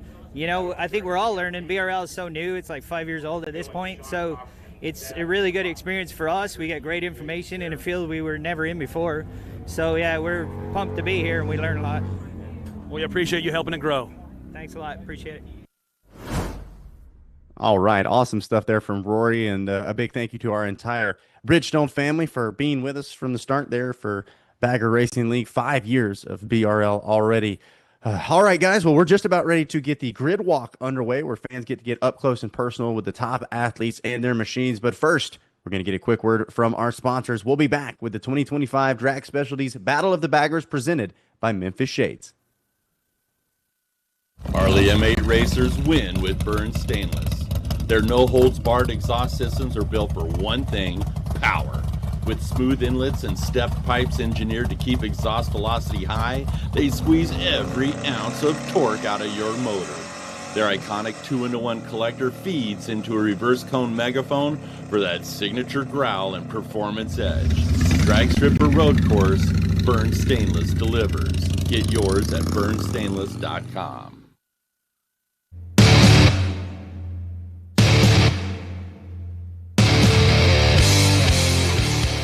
Trans Performance is a leader in high-performance aftermarket parts for Harley-Davidson motorcycles. World-renowned for industry-first bolt-on turbo systems and cutting-edge motorcycle components, all made right here in the USA. Assault the street and the track with confidence. Performance-minded, performance-driven. Trask. Lifestyle Cycles Online Megastore has everything you're looking for. A complete online catalog of Harley parts and accessories to customize your ride. Smooth out your ride with a new Saddlemen seat. They're not called road sofas for nothing. Improve your look with a Clockworks Flare windscreen. Fits for all makes and models. Add a new helmet to your collection with our closeout sale on selected Simpson, Senna, and Bell helmets. And improve your Harley's performance with top-of-the-line aftermarket engine upgrades and parts from Fueling and S&S Cycles. Simple to use and easy to order from. Order today and receive free shipping on orders over $50. Lifestyle Cycles Online Megastore has everything you're looking for. The Sin City Bagger Showdown roars into Las Vegas September 18th through the 20th at the Las Vegas Motor Speedway. For the first time ever, Lifestyle Cycles, Bagger Racing League, and Apex Assassins have come together to bring the party that is the Bagger Racing finale to the fans in the entertainment capital of the world. With world-class racing, scenic desert rides, a massive vendor village, and legendary after-parties at Sam's Town Hotel and Casino, this is an event unlike any other. You must experience the thunder of full-size baggers on a road course, fighting bar to bar for the series championship. Get your tickets and reservations early at SinCityBaggerShowdown.com. Lifestyle Cycles Sin City Bagger Showdown. Feel the thunder. Live coverage of the Bagger Racing League is brought to you by Drag Specialties, Memphis Shades, Rock Speed FX. Hello, everybody, and welcome back to Gingerman Raceway for Round 5 of the 2025 Drag Specialties Battle of the Baggers, presented by Memphis Shades. It is time for one of my favorite parts, arguably the fans' favorite part of the entire afternoon. I'm talking about the grid walk. This is the fans' opportunity to get up close and personal with their favorite riders, their machines, catch some autographs, maybe get a photo taken, and it's our opportunity to talk to each and every one of our riders. Let's get ready to send things down to Rob Bias, standing by on the grid. Well, thanks a lot, Thunder. We really appreciate it, Zach. Let's slide over this way first, because we're going to come over here. Clay Braun, I know I saw him close by. Where's he at? Let's grab that number 951 racer. Now, come on over here, Clay. Obviously, what we do out here is we have a chance to meet the riders up close, get them out of their helmets. Up here on the front row, getting ready to go. This is Clay Braun. He comes all the way from California, finds himself in Michigan. Tell us a bit about how 2025 is going for you. Let's just say it's on the gas. Like I said, I have no off switch. And, I fuck around and I find out. And, thankful to my team. We're here, have kind of essentially a brand new bike again. And practice felt good, made some suspension changes. And we're out here again. So, I'm going to try to do my best to keep up with Cody, see what his lines are, and really go from there. You talk about trying to get in the draft here. These are kind of sprint races. They're about 8 laps long. You get in there. You have to get to work earlier. It's going to be a long afternoon. 100%. I'm stoked to be, basically essentially in the first row. So if I can get a good start and ride my own race, I'll do pretty good. Well, best of luck to you. I know that you got a lot of great people that help you get here. You want to give them a little shout out? Yeah, I want to say thank you to Claiborne for always being on the gas with us, Shark Law, J&R Harley-Davidson, and, my family that's watching right now. I love you guys. The support back home is insane from Riverside all the way here. Love you guys. Clay Braun, pole position. Let's slide back over here. He's made his return to the grid. We got Cody Gilmore. He's already wrapped up a championship in the BRL already this year. The the first ever metric twin bagger championship. Last year it was your teammate Arnie Wells that put a win in the metric multi-cylinder class, but you did it on the twin today on the CF Moto. Yeah, that thing's a good time to ride. I wish Arnie was still here with us. He put a good vibes on the race day, so we miss you back home, Arnie. But it would have been fun to get out and race with him on that Gold Wing. You never know with what he's going to bring. Let's talk a little bit about your pole position here in the Andrews Bagger GP class. Obviously, the Road Glide has been a very favorable bike for you the last couple of years. This one in particular, and you're leading the points once again. Yeah. Joe and the whole Suburban team got this bike working good. And, yeah, last year we started out the year and had zero problems all the way through the whole year, and it was awesome, And we made a couple changes this year and been struggling with a few things at the first few rounds, but still iron out some details. And, hopefully after this weekend and a couple more times out on the track, we're getting stuff figured out more and more each time. So, yeah, it's a good time on this bike, and hopefully we can put it out front again today. Well, I was looking for a good start today. Let's make our way back over here. Tony Salima. We're over here. We're everywhere. We're right here for right now. How about this, baby? We often talk about it. Obviously, we're in year 5, but a couple years before that, you were heading out to places like Chuckwall and everything. We talk about it all the time because I think the story needs to be told. There wasn't a million people wanted to do this. No, there wasn't. It was just me and a couple buddies out in our local SoCal area. We just love to go hit the canyons and race each other. And one day, we're like, hey, let's try this racetrack thing out, and brought my 2001 Dyna out there, and everybody thought I was crazy, but I was like, hey, I love racing Harleys. And, man, people like you, turned it into this. So, thank you, Rob, big time. Thank you very much. I know that the championship this week, Danny Salima did not make it out to the Spina. I'm sorry. Geez, oh, man, what am I saying? That's you, Tony Salima. Danny Spina didn't make it out this week. We miss him being here, but this opens up the championship to even more success. Hey, we want to beat everybody at their best, and it sucks that he wasn't able to make it. And, hey, this is racing, and you show up, and, you gotta finish to win. And you got to show up to finish. So, we're just going to come out here and do the best we can. I'm bummed out about Tony, man. He's sitting up front in the Pro Stock class today. I couldn't catch him in qualifying, but he's got a mechanical issue. Hopefully we'll get him out here tomorrow so we can have a great battle for everybody on the TV. Best of luck to you. I know that you have a good time, and we're going to make our way to the back of the pack here. Thanks, Rob. I just want to give a shout out to my wife and my kids at home. Wouldn't be able to do this without you guys. Love you. Tony Salima down here. We're going to make our way back over here. Fresh off of the podium. And now here he is right back on the grid over there. Street Glide, too. Don't think that we have turned our back on the Street Glides here in the BR. We have not done that, have we? No, the sport bike guys tried to take this thing off. It's a little cockeyed from that last start. We banged a few bars and kept on going. Street Glide's tough. You were on the track just a short time ago. Here you are right back on the grid. Recovery. This is what we're all about right now. Yeah, getting everything set up out here, greeting the fans. This is the fun part. Then going out. I think I wasted most of my tire on that last race. We'll see how it goes this next one. Well, best of luck to you. I know we gave a couple other guys. Who you want to give a shout out to help you get here? Dustin Werner. Big help. He just put this engine back together.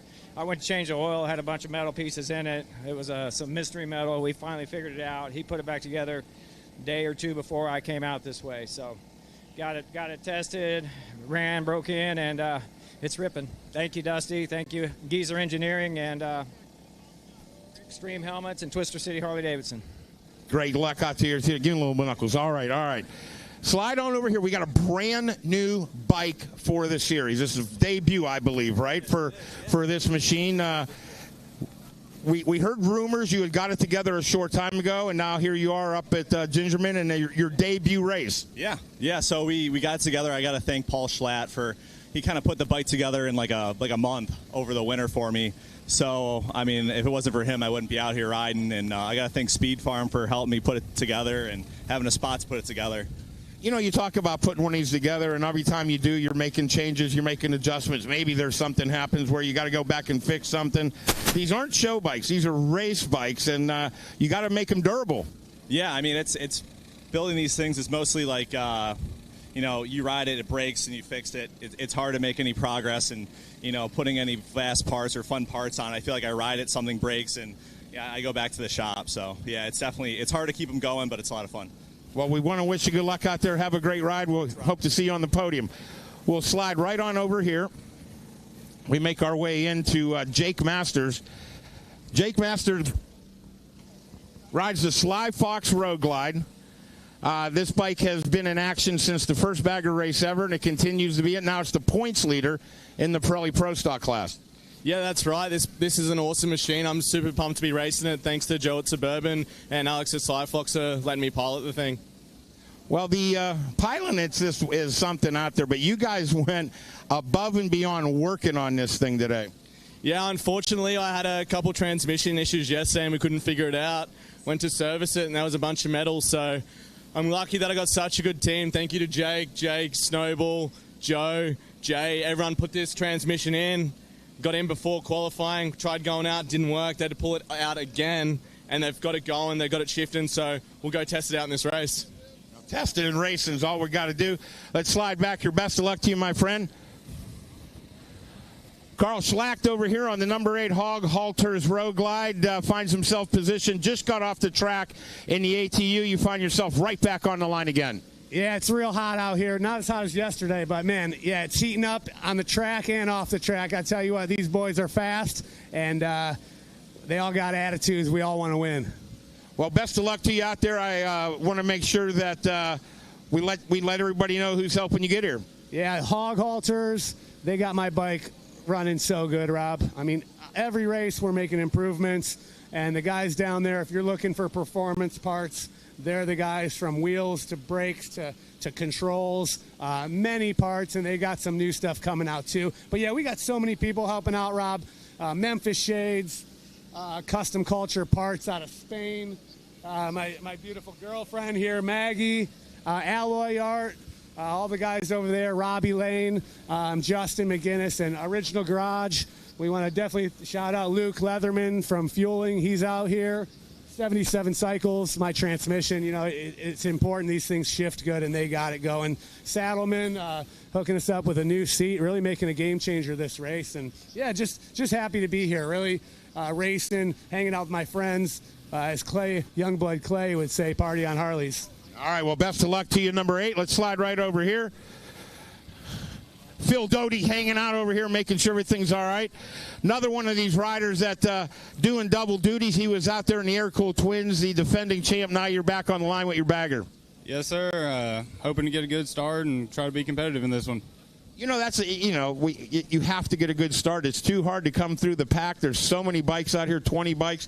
And if you don't get the good start, man, you're in traffic the whole time. Yeah, it makes for a really difficult race if you get behind a bunch of people and have to fight your way forward. Well, we want to wish you luck. Hope you have a great start out there. Tell them who's your big sponsor. Death Metal Racing, Boosted Brad, and Harley-Davidson Bowling Green have helped me out a ton. Great companies, making sure you have a wonderful afternoon. Slide on over here to Brandon Foley. Now, Brandon Foley is our points leader in the Barnett Super Street class. Picked up road racing literally at Chuck Wall at round 1. Decided that it was a good fit for him. The team loves having him on board. You got your whole entourage out here now. You're only 5 races into the whole thing, and you got an entourage already. Yeah, it's awesome. I mean, we got half the boys out here. You know, shout out to all my friends and family at home for watching. I love you guys, and yeah, let's go do some racing. Let's have some fun. I know that you're in the Super Street class, but you're looking to make some moves up maybe a little farther today. Yes, sir. That's the goal. Get a good hole shot. Try and get out front with the next class and see what we can reel in, you know. Well, Brandon Foley's getting ready to reel some stuff in. We'll see him on the PM Road Glide. This is an interesting story here. At this event, we had somebody that went through the rider training thing. They had such a good time, they said, hey, we got our license, now we're going to show up to race. Now, we have, here, come on over. We have our first Indian Challenger of the year that have joined us. You've You've broken the barrier. You brought the first Challenger out. Oh, yeah. Really excited to ride it. Really excited to get out there on the track. It's been a blast the entire time I've been out here. This is one giant family. Everybody's out here to help one another, and it's truly amazing. You know, if you had some folks at home and they were like on the fence, maybe I want to give it a try. I don't know why you're not here yet. Tell them. I don't know why you're not here yet. All these guys that are running around with these baggers out there that are lifted and got your Olin shocks and your 2-inch lift, get out here, try it, have some fun. It's a blast. I'm not even lifted, and I'm hanging corners, scraping floorboards. Let's do it. Let's make this a bigger event. Well, that's what I like to hear. Give me some of that. All right. He told you, get out here. He invited you out. He wanted to make sure you didn't miss any of the action. Have a good ride out there. Sean Hoffman. Now, by day, mechanic works hard, making sure that everybody else is good. And then when you have spare time with your new family, you get the DP Brakes Road Glide ready to go. That's right, Rob. Spend a day working at Suburban, spend the night putting this thing together. And just happy to be out here. Had a rough season so far, so let's hope we can make something happen today. Kind of close to home. You come out of Thiensville, Wisconsin area, so this will be one that's kind of good for you. Yes, real close to home. It's nice. Try to get a bunch of people to come out, and I see there's a bunch of people here already, so that's good for us. Well, best of luck to you this weekend. DP Brakes got you looking good. DP Brakes got me looking good, and big thanks to Joe at Suburban and the whole Suburban family back at home. Wouldn't be anywhere near this without them. Big thanks to my wife for letting me come out here and do this, and my whole family. I'm just ready to have some fun. Sean Hoffman looking to have a good time. Let's slide on over here to Mike Corey. Coming in, another one. I got the umbrella people over here. We're in the shade. It's a beautiful, windy. How are you, my man? Fantastic. This is a whole lot of fun, and I'm ready to get out there and race. We keep getting closer and closer to home. One of these days we'll make it back to the East Coast. Yeah, that'd be fantastic. If you go ahead and have a round in South Carolina, come on. Good ride so far this weekend. You keep getting faster every time we see you out there. Yeah, 100%. I mean, I get behind one of the faster guys, and they put me in tow, and I just follow their line and figure it out. It's definitely a learning curve, but it's been fantastic.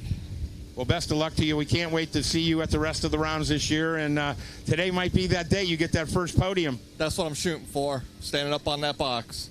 Mike Corey down here looking to move it up to the next level. We're getting a little farther back right now. Joe Beavers has been part of the Drag Specialties family on the side of Icon for decades. Got this machine together a year ago. Started at the end of the year. Started having a good time. Get on over here by me a little bit.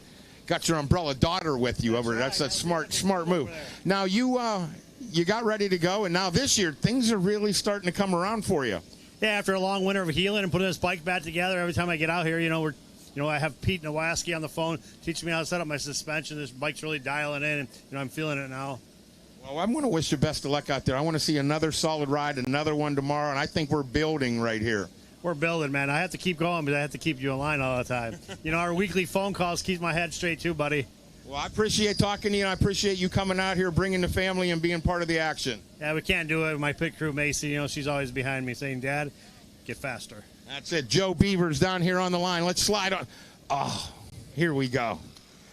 Now, if you have been paying attention, these guys are forming their own coalition. It is the 5-speed skinny tire bagger racing coalition over here. Don't be bringing us those 2009 and up frames. We don't need them. We got 5 speeds. We don't need 6. We're torquing coming out of corners. This is the way to do it, the Salmon Cycle Solutions Racing Road Glide. Yep, Corey over there keeps trying to get me to upgrade, and then I said I'd just be like the rest of them. We're going to do it on a skinny tire 5-speed. We're pulling a quick one today. We're doing a last-minute rider swap. We got a jockey today. We're going to put him up here. Well, I know that you guys work extra hard. I know that you're kind of getting ready to go, getting anxious out here. So good luck to you, and thanks so much for coming out and being part of the action. Yeah, thank you, Rob. I got to give a shout-out to my daughter, Gracie. She's at home. She's rooting for me. All right, Gracie, make sure you come out and see us. We want to see you at a race real soon. Best of luck to you. Come on back here. Talk about doing multiple duty this weekend. So what if you're in charge of the tires, then you're in charge of riding lightweight super bikes, then you decide to jump on the bagger? Like, do you have any time to just relax for a minute? This is Brian Shields, by the way. No time for relaxation, Rob, but we're happy to be out here. We missed the Hastings round, so we were disappointed with that. Happy to be out here at Gingerman with you guys, BRL. We're thankful for all the corner workers and all the BRL staff. So we're looking to basically use this race as some test and tune since we missed qualifying, and then tomorrow hopefully we'll be up in the front. So it's always a plan. There's always a plan in there somewhere. Well, good luck to you. Have some fun. I think the weather is going to be beautiful the next couple of days, so we'll see you hopefully down by the podium. Sounds good. Thanks, Rob. Brian Shields down here. We got one more guy to talk to. Let's get in here. The hat, the glasses, the look right here. Look at this. This is Twisted Steel and Sex Appeal. All of this business right here. Tucker Speed Shop, another event. I know that when we started talking, I think it was at Willow Springs last year, you're like, we're doing something. People usually say that. They don't usually actually do it. You're doing it. Yeah, it is something that Tony and I talked about, after Willow Springs. There was a lot of debate if he was going to get back on the bike. And I think I was kind of pushing to give this a shot. And I think it lit a fire underneath him, and he's like, okay, man, I'm going to do it, because he had talked about maybe bringing in another rider to run his bike. And, we built this in the off-season, made some changes to his bike, and here we are, man, having fun. Well, I'm glad to see you out here. I know that you got perfect attendance this year, so you've been at every one of them. So have a great ride. Thanks, Rob. Appreciate you. Tucker Speed Shop in the house, gang. That's going to wrap up the podium interviews. We're going to clear the grid off, and we're going to turn the people loose here for our final race of the day. Folks, we'll be back with more action live from Bagger Racing League and Gingerman as we get ready to go. All right, great stuff down there on the grid from Rob Bidas, getting the word with all of our racers, man. So cool to catch up with each and every one of them, and really cool to talk to that Tucker Speed bike there at the very end. Our very own Tony Tucker, like we said, he's a part broadcaster and mostly a racer at heart, but he's also a bike builder as well. We've got a little bit of bike build off going on, a little bit of competition. We were able to catch both sides here. We'll start things off chatting with our very own Tony Tucker. What's up, guys? We are standing here with the living legend, Tony Tucker. One of the big things I've been hearing around the track is your build-off with Joe from Suburban Harley. Well, you guys are doing a full Super Street build-off at the MVP show in September? Yeah, the rumors are true. We're going to be doing that in September in Milwaukee. We'll be building a Super Street bike in 2 days in the middle of the show. So exciting. We're early in the project. We're just getting all the different brands and all the sponsors involved right now, but I'm super excited, super honored to, be a part of it and go out to Milwaukee and build a bike in front of, a lot of people in the industry. So I'm super excited. It should be fun. We'll have 2 new Super Street bikes to go out into the world, and hopefully we'll see them back at a track in the future. Oh, that'd be amazing. I mean, it's not like you're new to this. You guys have amazing bikes. You're on the track. Going into a build-off like this, what has been like your inspiration? Are you going to kind of stay with the builds you already have and go that direction, or are you going to do something completely different? Yeah, I think we'll go not crazy different, just for the simple fact that we have to build it in 2 days, right? So we can't go too extreme. And we want it to be a bike for anybody that buys these motorcycles and then wants to come out and race them. We don't want it to be like such a extreme custom bike that, let's say they have an issue or they wreck it or something, they can replicate rebuilding. The parts are readily available. That's the idea, is like, we're going to be building these bikes out of parts that are 100% sold out of the Drag Specialties catalog. And so, that makes it on my end a fairly easy build, you know what I mean? So yeah, it's just, but still, like, I mean, look at Brendan Foley down there on the Suburban team riding a Super Street build and running some really fast lap times. Like, they're still very capable motorcycles, put together with parts right out of the drag catalog. So don't get me wrong, they're going to be full-on race bikes that are very capable of some fast lap times. So yeah. Or a very fast commute to work, one or the other, right? Yeah, they'll be easily converted back to street legal if that's what you wish to do with it. But I really hope to see it. It'd be cool for me to build it and then see it out on the track. It definitely would. And it was cool seeing the last one built there, piloted by Frankie Garcia and Chuck Walla. So I'm really looking forward to what you guys come up with. It's going to be an amazing thing seeing you guys team up and kind of have this build off against each other. Yeah, it is going to be fun. Like I said, I'm honored and excited to be a part of it and selected as the second team, to face off with Joe. Joe built some amazing bikes. So to be, selected with that, like, it's just a big honor, and I'm super excited. Well, you guys have a ton of talent coming out of the Tucker Speed Camp, man. I look forward to seeing you guys out there. Right on. Thank you. All right, great stuff there from Tony Tucker. Always so humble, and really got an awesome look there with the whole team and just the way he approaches this competition. All right, well, we've heard from one side. We got to hear from the other. Let's check in with Joe from Suburban Motors Harley Davidson. What's up, guys? We're out here at the Drag Specialties Battle of the Baggers presented by Memphis Shades in beautiful South Haven, Michigan. We're out here with Joe from Suburban Harley. A lot of the things we've been talking about lately is your guys' build-off with Tucker Speed at the MVP show. Give us a little insight of what you guys going on in your camp.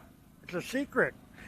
No, we kind of did it last year, so we're a little bit leg up on them, I think. But we just got a little bit of twist and stuff we're going to do a little differently, but pretty much building a race bagger in a day and a half. So that's what it really comes down to. It's really cool watching you guys build that in front of a whole crowd that gets to see this for the first time. One of these bikes will hopefully end up back on this track. From the last one you did to this one, are you guys going to make some big changes, or are you going to kind of stick to your game plan you already have? Yeah, I think we'll stick to the game plan. That recipe seems to work pretty well, and we don't want to get too crazy. And, I want the person who gets this thing or buys it to be reliable and go out and have fun with it and not have to worry about something that might go wrong or break. So we'll stay with the recipe that works. Well, no matter what, it's going to be a phenomenal bike coming from a race legend like yourself. Thank you very much, Joe. All right, so awesome stuff going on there, and going to be incredible to watch and building an entire race bagger from the ground up in, like they said, about a day and a half. And excited to watch the progress of that. Like I talked about earlier in the show, if you guys haven't already, make sure you're following us on social media as well at Bagger Racing League. And making sure you're staying up to date on all things BRL, so you know exactly what's going on, whether it's schedule releases, what we've got going on over the next couple of months. Tons of information all available right there. And if you have any questions, we obviously have had a lot of people inviting folks to come out and join us racing. If you're looking for the specifics as far as what bikes you can run, what classes are available as well, all of that and more is available on BaggerRacingLeague.com. And make sure you guys are scrolling to the bottom of the page as well and checking out all of our amazing sponsors. We say it all the time. It starts to sound cliche, Dave, but the term "it takes a village" as far as what it takes to put on not just one, but an entire series of these incredible events. All of the vendors, the manufacturers involved, it truly does take a village to put on a Bagger Racing League event.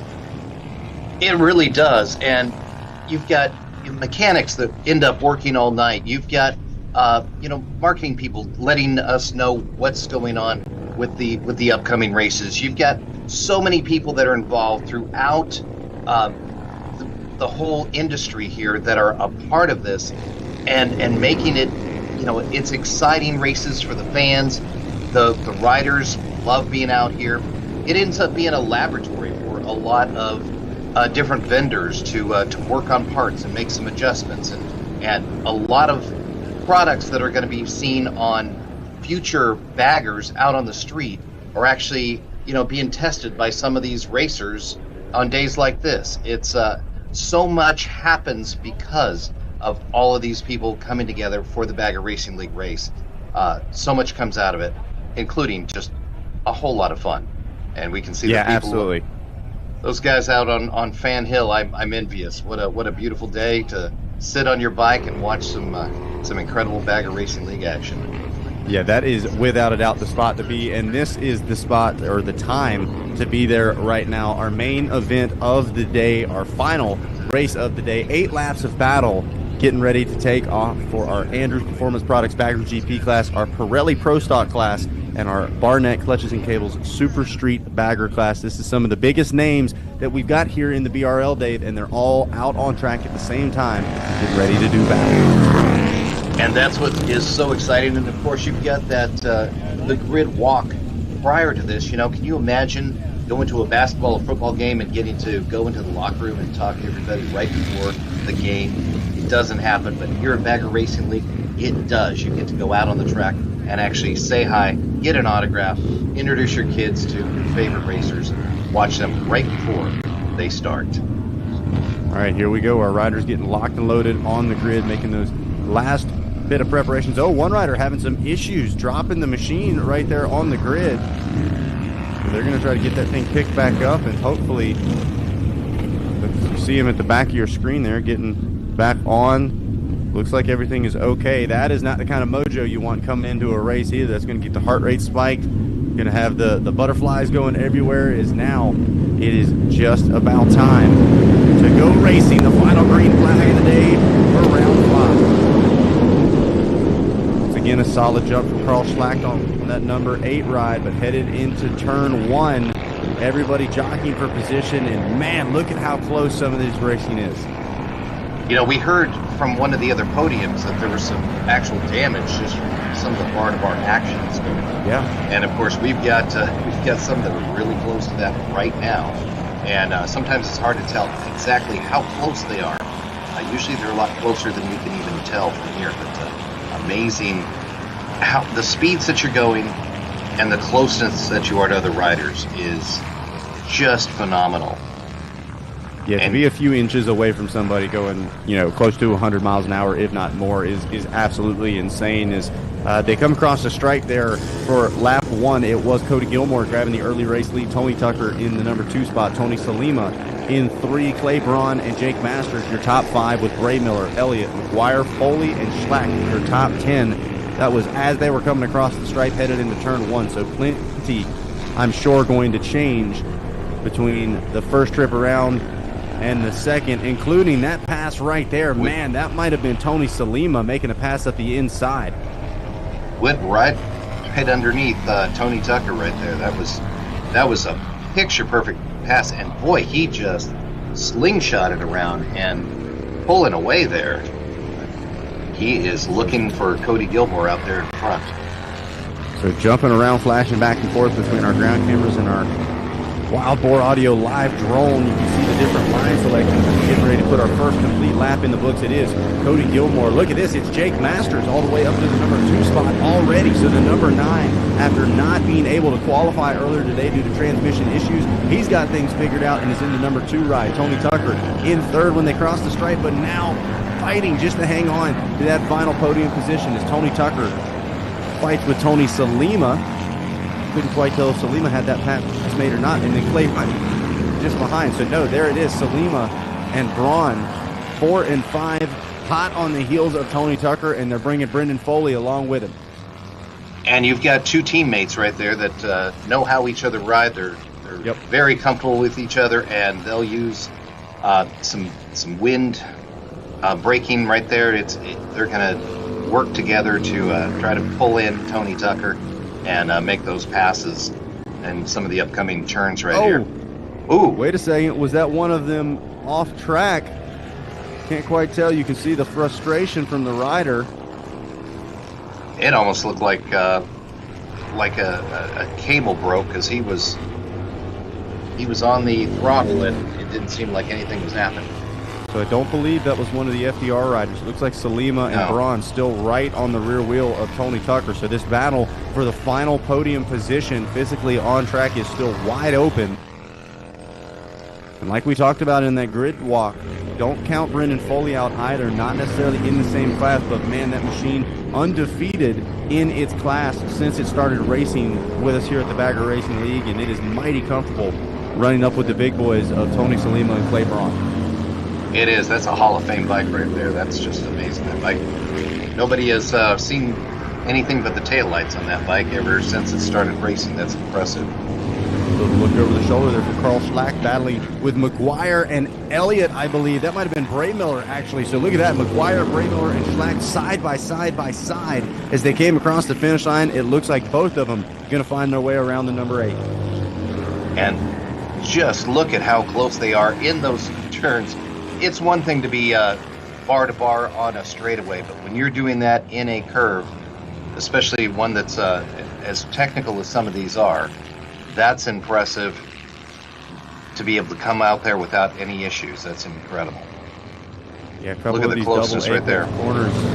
Yep, making their way back up to turn 7 right now. Whoa, that is, splitting hairs between the two of them. And that's what it's starting to turn into more and more as the level rises continuously here at the BRL. These athletes having to get closer and closer, having to push the limits more and more to be able to work their way towards the front. That's why everybody talking about how important the starting position is, whether that's on the grid or the jump that you get off of the line. And what all that's done from there, Dave, has made everything a little bit more intense from the first practice to qualifying to right here during the race. You know, we've talked about perfect conditions, and we've had some what seem like perfect rides.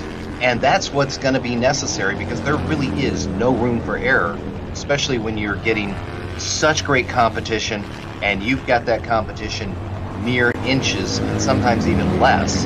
You're actually touching the competition in some of these turns. So total focus is absolutely critical at all times, and often it is just great riding, and whoever makes the first mistake is the one who loses. So I believe that's Nick Solomon and Tyler Elliott that we're watching on screen there, bar to bar in that bagger class. Like we said, out on track, our Andrews Performance Products bagger GP class, our Pirelli Pro Stock bagger, and our Barnett Clutches and Cables Super Street bagger, all on track right now, as Gilmore a 137.5 on that last lap. Absolutely blazing lap time, as Masters drops down to a 138.6 as well. So the only two riders sub 140 right now are Gilmore and Masters, as Tony Tucker still hanging strong in that number 3 position in front of Clay Braun, who has made his way around Tony Salima, his teammate.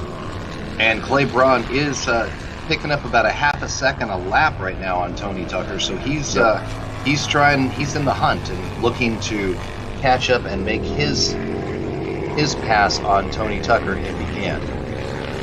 Well, and we heard from Clay Braun earlier today, and yet always got a positive spin on things. The guy doesn't know how to be negative, but man, he has had a wild 2025, finding the ground multiple times, pushing that envelope as well. He's shown that he's got speed. It just seems like he's tiptoed across the line just a little bit, and unfortunately it's bitten him a couple of times already. Look at this, side by side, headed into turn 10. I believe that is once again Solomon and Elliott still going at it. I think Solomon has the spot, got a little better drive coming out of that corner.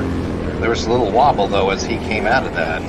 Well, and look at So this. he This was is allowing the truly number on the 8 edge. of Carl Schlack, who you see just behind them, starting to creep up into the picture as well. This is going to be a 3-rider battle before you know it, Dave. Absolutely. And Carl Schlack is somebody he's very technical, he is very calculated, and he is just biding his time, just trying to get it up into strike position. Well, and we did see the halfway flags right there as well, so kind of letting the race come to him. The number 8 might find himself on the tail end of this battle for that 8th place spot, as it is Gilmore, Masters, Tucker, Braun, and Salima. Your top 5 the last time through. We check in with our Wild Boar Audio live drone, as out front, Cody Gilmore now drops down even lower, a 137.509 on that last, actually a 138.2 on that last lap. So that is just a tick off of his fastest lap, and looks like Masters has dropped down by about a half a second or so as well, as can't tell if that's a lap rider or if Tony Tucker. Oh, okay, so getting some word from race control here. That rider on your screen right now, the Black Machine, one of our riders graduated from the New Rider Race School this weekend, so that's a pretty cool, unique feature, being able to kind of do some schooling, testing, and getting more comfortable on the track you'll be racing here this weekend. And yeah, we heard the excitement in this guy's voice when he talked to Rob Bitus, man, how fun it is, how excited he is to be at the BRL, and wants everybody to come out and join them if they can as well. So look at him, he's getting in the mix here. He wants to do some battle. He does, and he's got an Indian Challenger. There's the first Indian Challenger we've seen in the BRL, so that's exciting to see as well. So just opening up to new types of bikes, and great to see him out there. Man, look at the maneuvering from some of our leaders, as that's Matt DeNoyer on the number 88 ride, coming out of our New Rider Race School.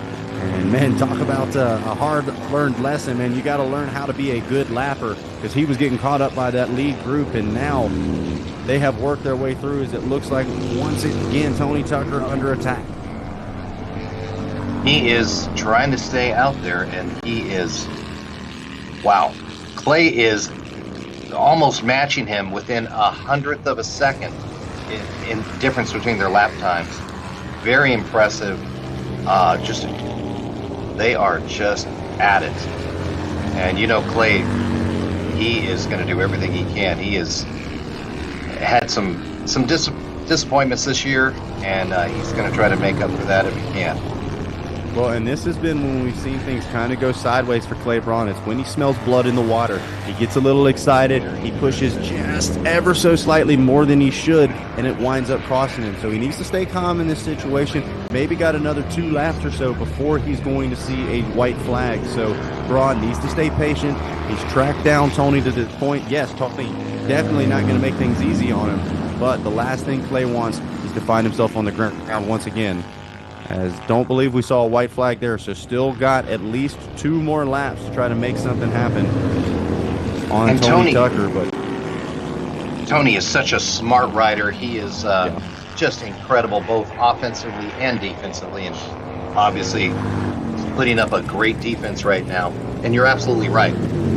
Clay Braun he's found that the difference between a cutting edge and bleeding edge is very slight, and absolutely. Just one little mistake can end your whole day.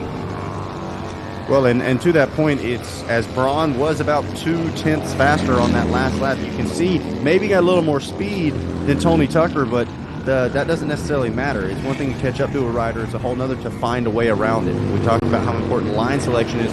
Tucker doing a great job of riding a wide bike right now. Not doing anything dirty, but making things difficult for Clay Braun. Going to make him take the long way around. Going to make him kind of fight off that back foot if he wants to find a way around the Tony Tucker ride. And I'm just glad to see Tony Tucker up in a fight like this. We've seen him have some mechanical issues. Haven't really got to see Tucker, the athlete and the racer, show what he's capable of. Is look at that. He's now stretched back out a little bit on Clay Braun. And Clay trying to slingshot his way back up. This is a true race between speed versus technique. You know, you've got speed versus technique. Clay, just always on the gas, very, very fast. Nobody is a better technician than Tony Tucker, though. So speed and technique on display right here at Bagger Racing League. So here we go. Final lap of racing as the white flag waves. We flash forward to Fan Hill. Cody Gilmore and Jake Masters running 1 and 2. Gilmore a 140 on that last lap. Still the fastest man on track as he makes his way into turn 7 for the final time. And this has been pretty much the game plan for Gilmore. Put in that solid qualifying time, get to the front of the grid, and arguably the work is done by the time he gets to the race. Man, he's so smooth off of these starts. He doesn't panic if he doesn't get the best of jumps, does whatever he needs to do, and then just starts putting a little bit of time between himself and the rest of the competition. He is he's like the Iceman. He just gets out there and rides his ride, and waits for you to make a mistake.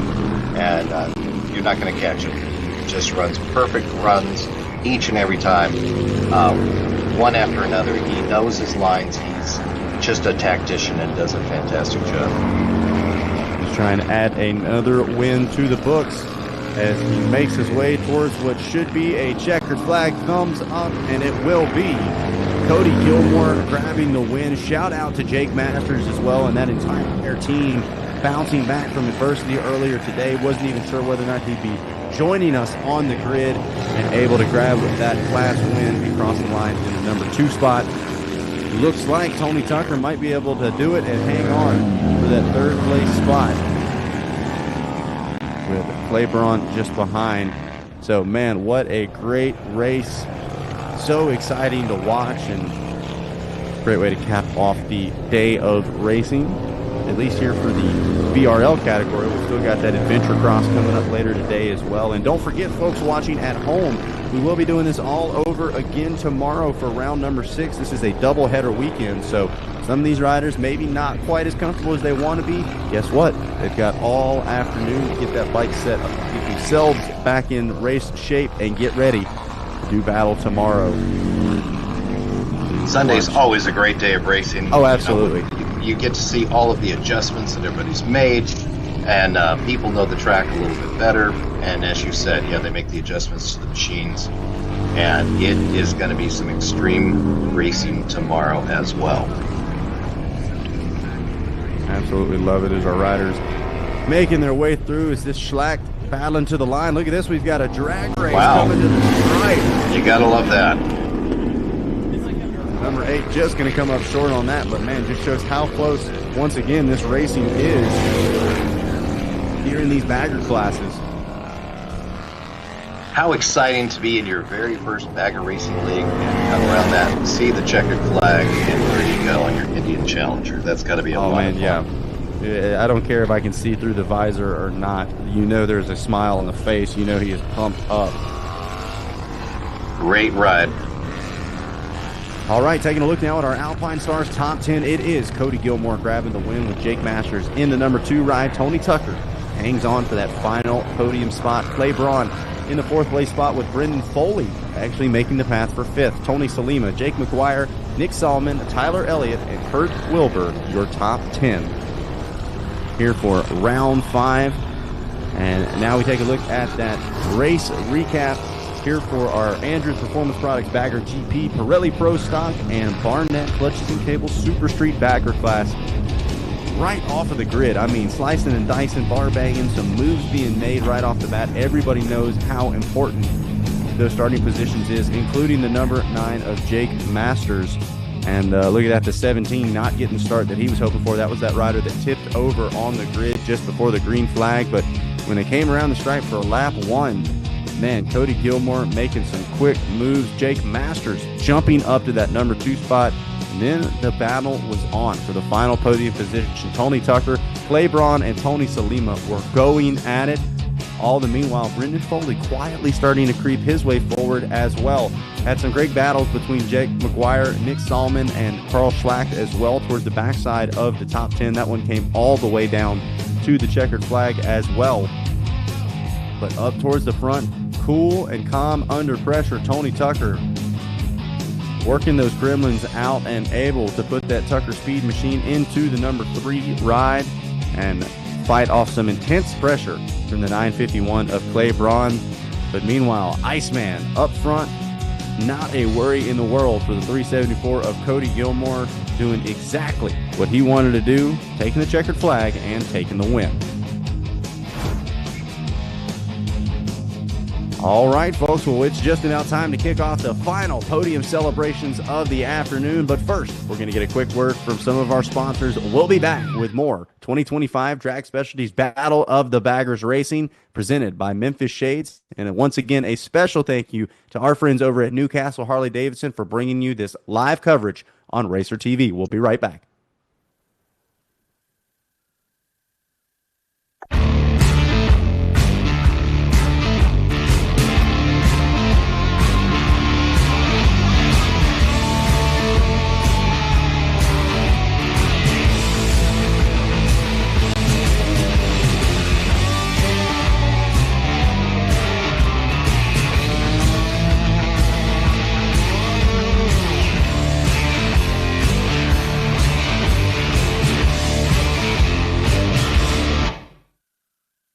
Make your mark with Memphis Shades, designed by riders, for riders, and handcrafted in the heart of Tennessee.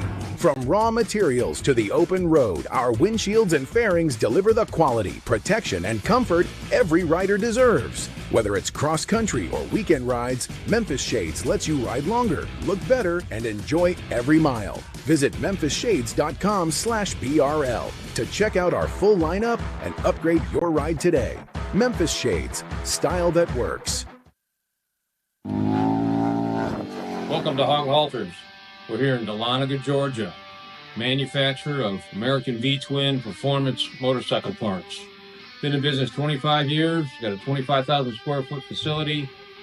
We pride ourselves in design and manufacture right here at Made in USA. We're your one-stop shop for customization and performance builds. You can find us on the web, www.hogwalters.com.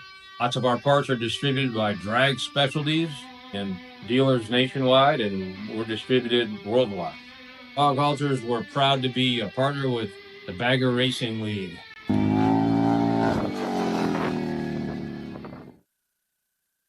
Hey, it's Cody Gilmore out of 2024 Bagger Racing League Pro Stock Champion. So I want to thank Ultra Cool for keeping our bikes cool and running awesome all year. Live coverage of the Bagger Racing League is brought to you by Drag Specialties, Memphis Shades, Rock Speed FX. All right, hello everyone, and welcome back to round 5 of the 2025 Drag Specialties Battle of the Baggers season. We've just wrapped up our final race of the afternoon, which means it's time to do some celebrating. Let's send things down to the podium where Steve Edgar stands by with our racers.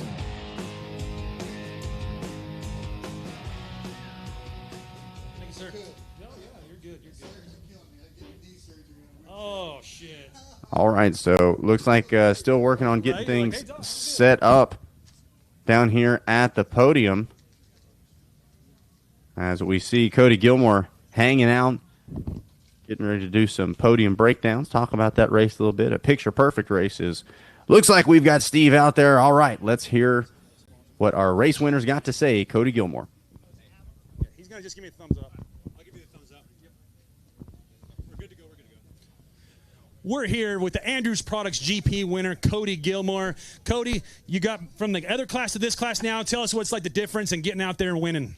Yeah, it's man, no matter what class you're in the BRL, it's fast. So you always have to be on your toes. And, you know, I got Tony and Jake and Clay and Tony, like all them guys are ripping. And, you know, we should all be battling it out, you know, every weekend. So it's pretty cool to get out and race with them guys and have some fun. So unfortunately, the Alloway bike went down this morning and wasn't able to get out here with us, but get going again. And yeah, it was a good time out there, and the tires are hooking up good. Rory at Bridgestone's been helping us out so much, and you know, all the guys back in Nashville at Bridgestone, we appreciate all them guys watching and checking us out. And Suburban, I know Aaron, them guys are back in the Harley shop watching us. And yeah, just want to thank everyone for the support and for coming out. It was an awesome turnout today, and hopefully we can pick up a few things for tomorrow and even make a couple better times too. So yeah. I kind of heard you were battling with some issues out there. What happened to the bike out there?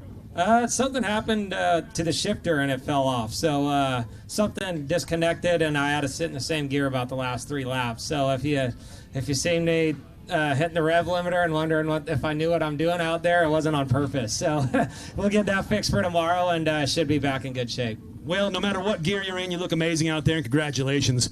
We got Paula Fox here with your trophy.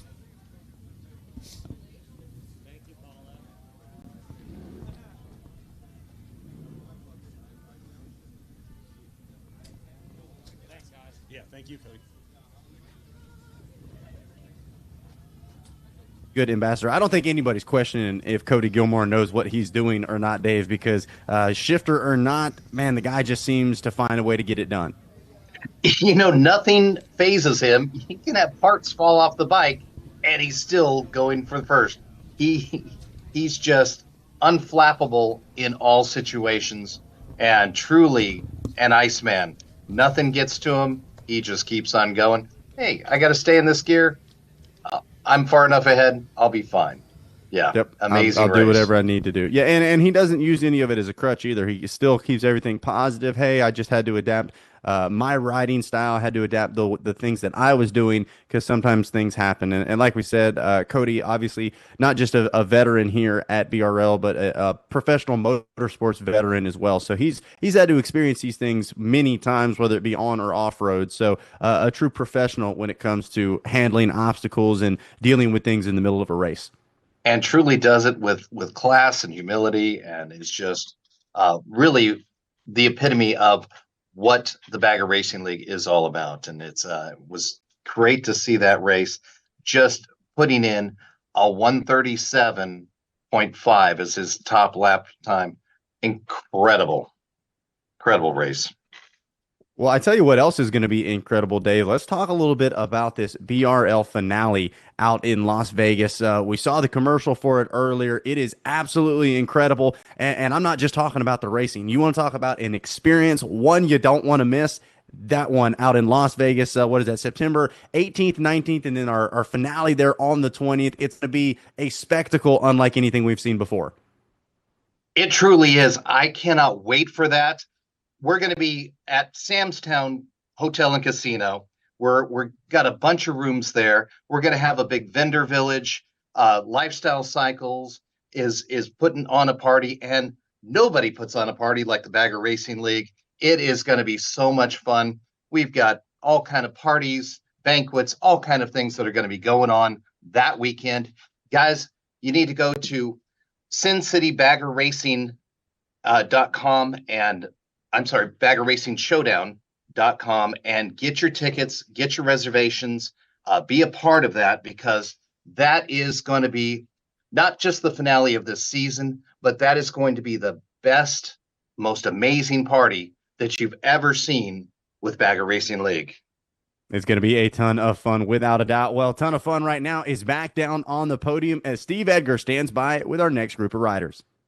We're here with the podiums of the Pirelli Pro Stock third place winner, Team FDR Clay Braun. How does that feel coming back from your get off in Nebraska, coming out here and taking a podium? It feels good. I'm just lucky to be out here. My team works hard, and, thankful to all of our sponsors and, the man upstairs letting me be able to come out here and work and on and off the track. So it's just a huge blessing. I got 1,000 words, but I don't got that much time, so. Well, you looked great out there. Do you have some sponsors you want to thank? Yeah, I want to thank Speed Kings, LAR, JNL Harley Davidson, Runlit, Claiborne for always being on the gas, Sharklaw Motorcycle Attorneys, Memphis Shades, FDR, for helping out down riders with catastrophic motorcycle injuries. We're just spreading the love for, Party on Harleys on and off the track. So that's where I live, baby, Party on Harleys. Let's get in a little bit about that battle with Tony Tucker towards the end there. Oh, man. He made me work for it. I tried to pick and choose different lines, and he stuck to it. I'm so stoked he pulled up last minute, because we don't want to win like this. We want everyone at their best, and clearly Tony showed he was at his best. He stayed consistent. I'd love to see him out here, and we're coming back tomorrow, and hopefully we can swap up some more. I love it. We got Paula Fox here with your trophy. Great job, Clay. Thank you. Come here, Paula.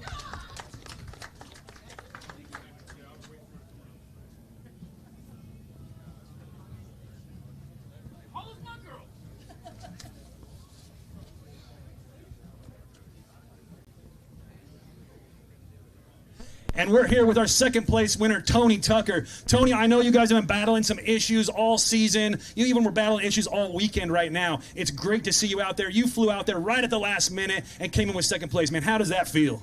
Oh, it feels amazing, honestly. I mean, I was super down and super bummed just after that ATU race. As I was leading that race, and the bike, shut down. It's just super frustrating.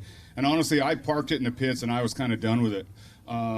My crew was like, dude, we're not giving up. Like, we're going to keep working on this bike. They scrambled and found more parts. I was really low about 30 minutes ago, and now, I'm on the podium. And so it's a great feeling. And I just got to give the biggest shout out to my crew chief, Jake Hargrove. He's the one who, didn't give up. He was, went and found a throttle body. He got it swapped out while we were on the grid walk. And he yells at me, and he's like, bike's running, let's go racing. So I followed them off the grid, and we're going racing. Well, as we all know, it takes a phenomenal team, and you guys definitely have one, man. Good luck on that. Thank you very much. You got any sponsors you want to thank? Yeah, definitely. I definitely need to thank the Law Tigers. First and foremost, they've always supported my racing efforts. GP Suspension, Pirelli Tires, Ultra Cool, Alloy Art, some of the best people in the business, and thanks to them for getting this bike running this weekend. Well, right behind you, we got lovely Paula Fox with your trophy. Let's let her through. Uh-oh. The Australian female. Toby's my baby daddy.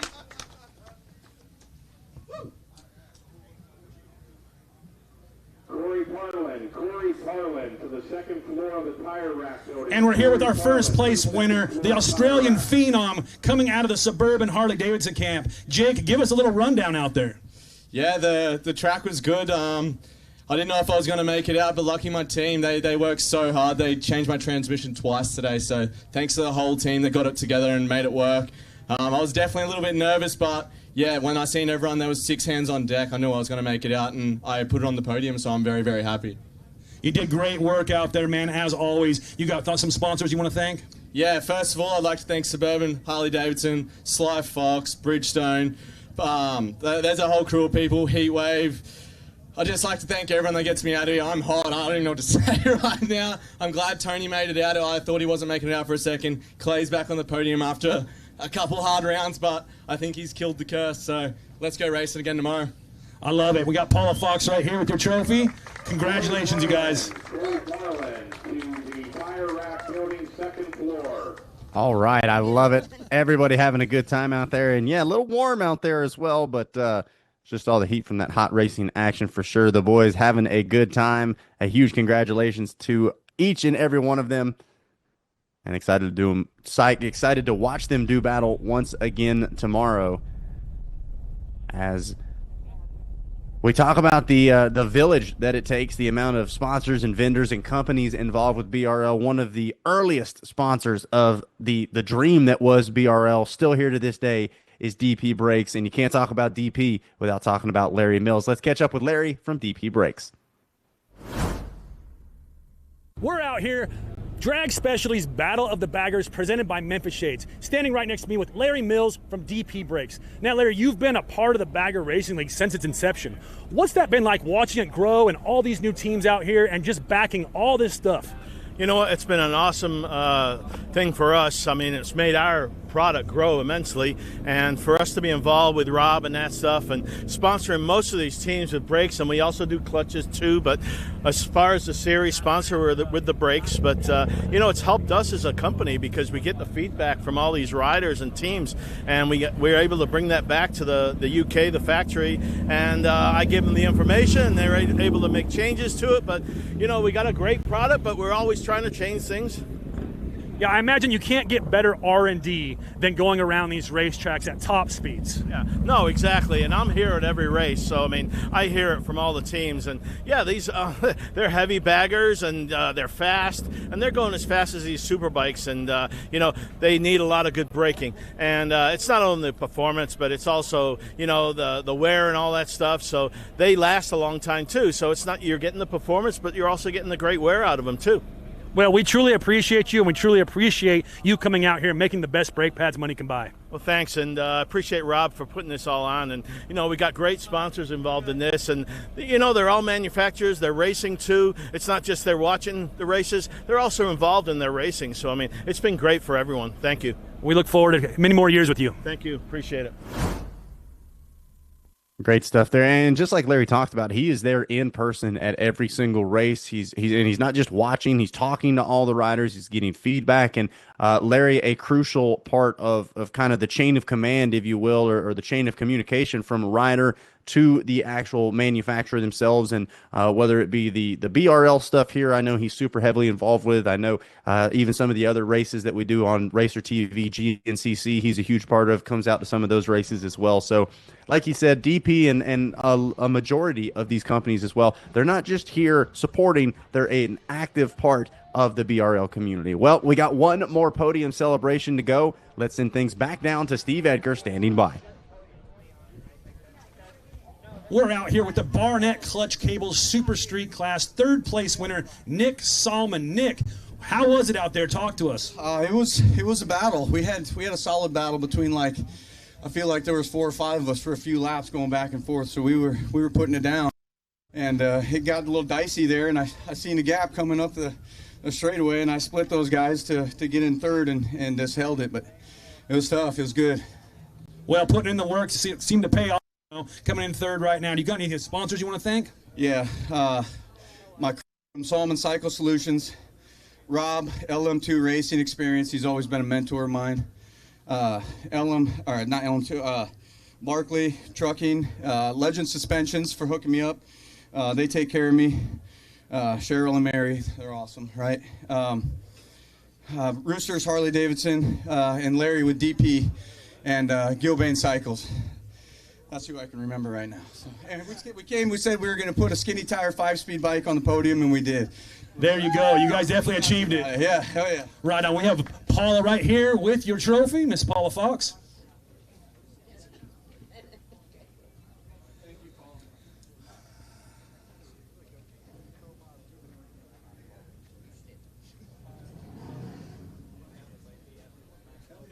And we got our second place podium winner, Jake McGuire. Jake, we might as well just make a spot up here for you. It seems like we keep meeting up here. Yeah, it's been a pretty good day. I'm pretty smoked after all that, but I'll take it.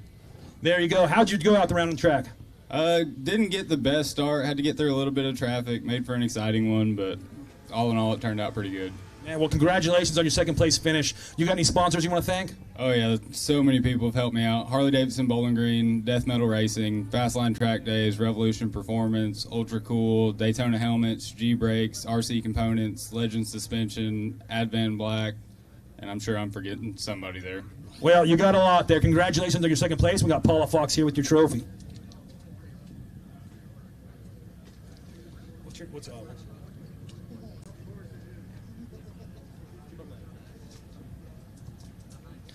We're here with our first place trophy winner, Brandon Foley. Brandon, you mean first year in here, you're on the undefeated bike. You seem to be up here every race. Congratulations on that. Give us a rundown of today. Oh, man, it started in the pits. You know, we had a bunch of hiccups this morning, running around, working on the boys' bikes, you know, so, you know, we were all over the place this morning, but, you know, everything went smooth. You know, the bike felt really good, and, you know, we had a clean day on the bike, so it felt good. Well, you look great out there, Brandon. You got any sponsors you want to thank?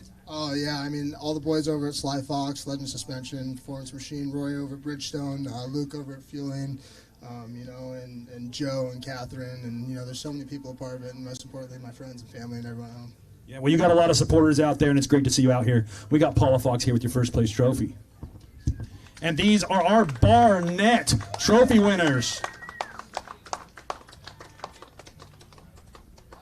Great stuff down there. A huge congratulations to our top three in that Barnett Clutches and Cables Super Street Bagger class, the final of our podium celebrations. And with that, round 5 of the 2025 season comes to a close. Let's give you a look as to if you missed it, if you logged on late, if you missed all the racing action. Here is a rapid replay of everything that took place today. Just as expected, Dave, it was an action-packed day of racing. Truly some great battles that we saw throughout the day. I mean, just close, bar to bar, actual bikes touching each other on some of these turns here. Yeah, to say that it was almost bar banging just doesn't quite do it justice. Contact was made, positions swapped, riders having issues in qualifying and practice earlier today that just barely were able to make the grid. It shows the level of passion that these riders and their teams have to get out on course and to get the job done. That's what everybody wants to be doing. Hanging out on the Figurati podium, holding up those trophies, and giving the interview, giving the shout out to all of the sponsors that get each and every one of our riders right here to the BRL events. So it's definitely something you don't want to miss. And like we talked about as well, Dave, maybe a couple of these riders not having a good day, missing the mark just a little bit. Well, guess what? You get to do it all over again tomorrow. Yep, there is always tomorrow, and there's tonight to change some settings, work on some bikes, get some strategies changed in your mind, and be back tomorrow for round 6, because it is going to be another perfect day of racing right here at Gingerman. It should be fantastic, and I can't wait to see it. And don't forget, for everybody there on site, plenty more still happening the rest of the day today. Adventure Cross going on later this afternoon. We were able to catch up, talk a little bit about that track design. That's a new feature coming to the Bagger Racing League, and something that I know a lot of people are very excited about. We've got our own producer and directors being involved with that as well. And it's going to be a ton of fun to watch. Hopefully we'll have some highlights for you guys tomorrow as well. Maybe even some onboard OPAG, throw the GoPro on. But right now, for all of our incredible athletes, like you said, go back to the drawing board a little bit, find out what you did right, find out what you did wrong. That's the beautiful thing about these double headers, is you can adjust, you can tweak, and you can come out swinging on day 2. We've seen some flip-flops on the podiums before. Between day 1 and day 2, we could see the exact same thing tomorrow as well. A couple of riders definitely going to be showing up with a chip on the shoulder, not having the day 1 they were hoping for, but going to come out swinging to close out the weekend. Cody Gilmore, he's just trying to don't touch anything. All right, leave it exactly how it is. It's just like I like it in that number 1 spot. So going to be a ton of fun to watch. And of course, you can catch all of that racing action right here live on racertv.com for more checkered flag action.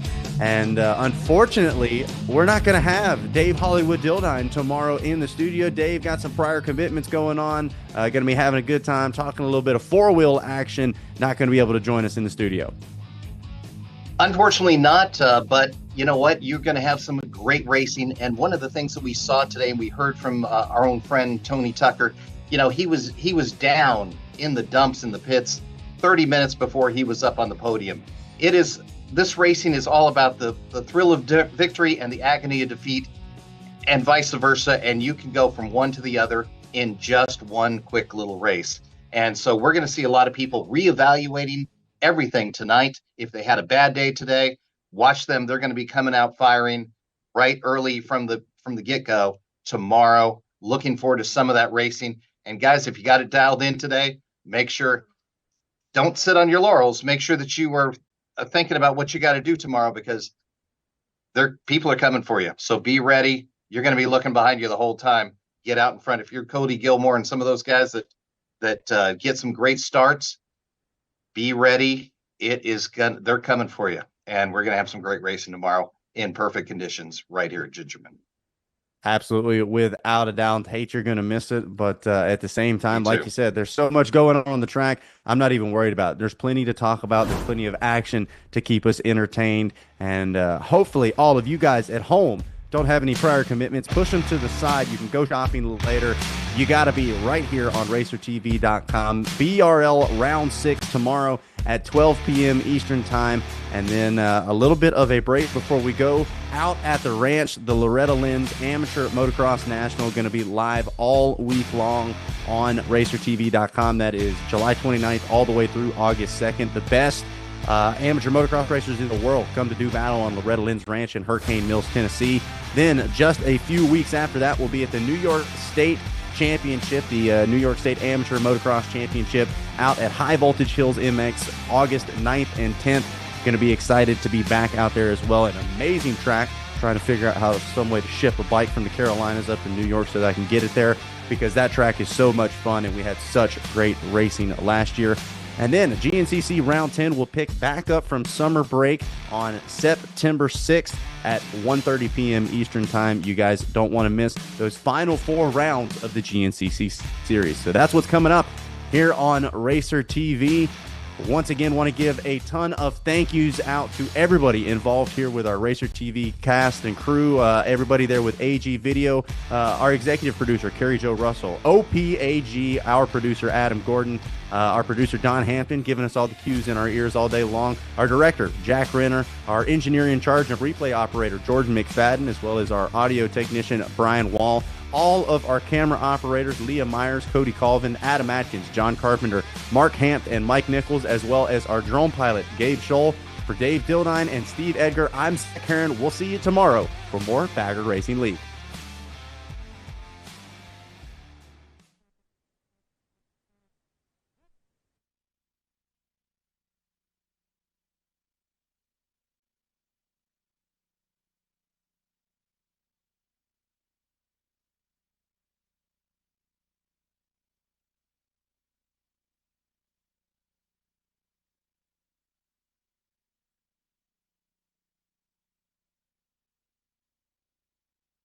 With me, I can do that, but yeah, I won't be here tomorrow. So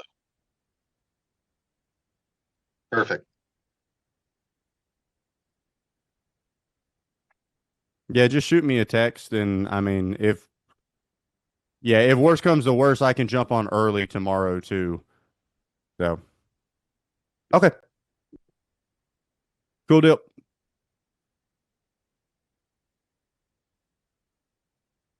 Yeah, no worries. Going with the flow. Thank you, brother. Appreciate it. See you, Dave. Have a good time at your event tomorrow. Thank you. All right. Keep me in touch about everything going on with Vegas. I'll be in touch. Okay, sounds great. All right, cool deal. See you, man. Bye, guys. Thanks, guys. Bye.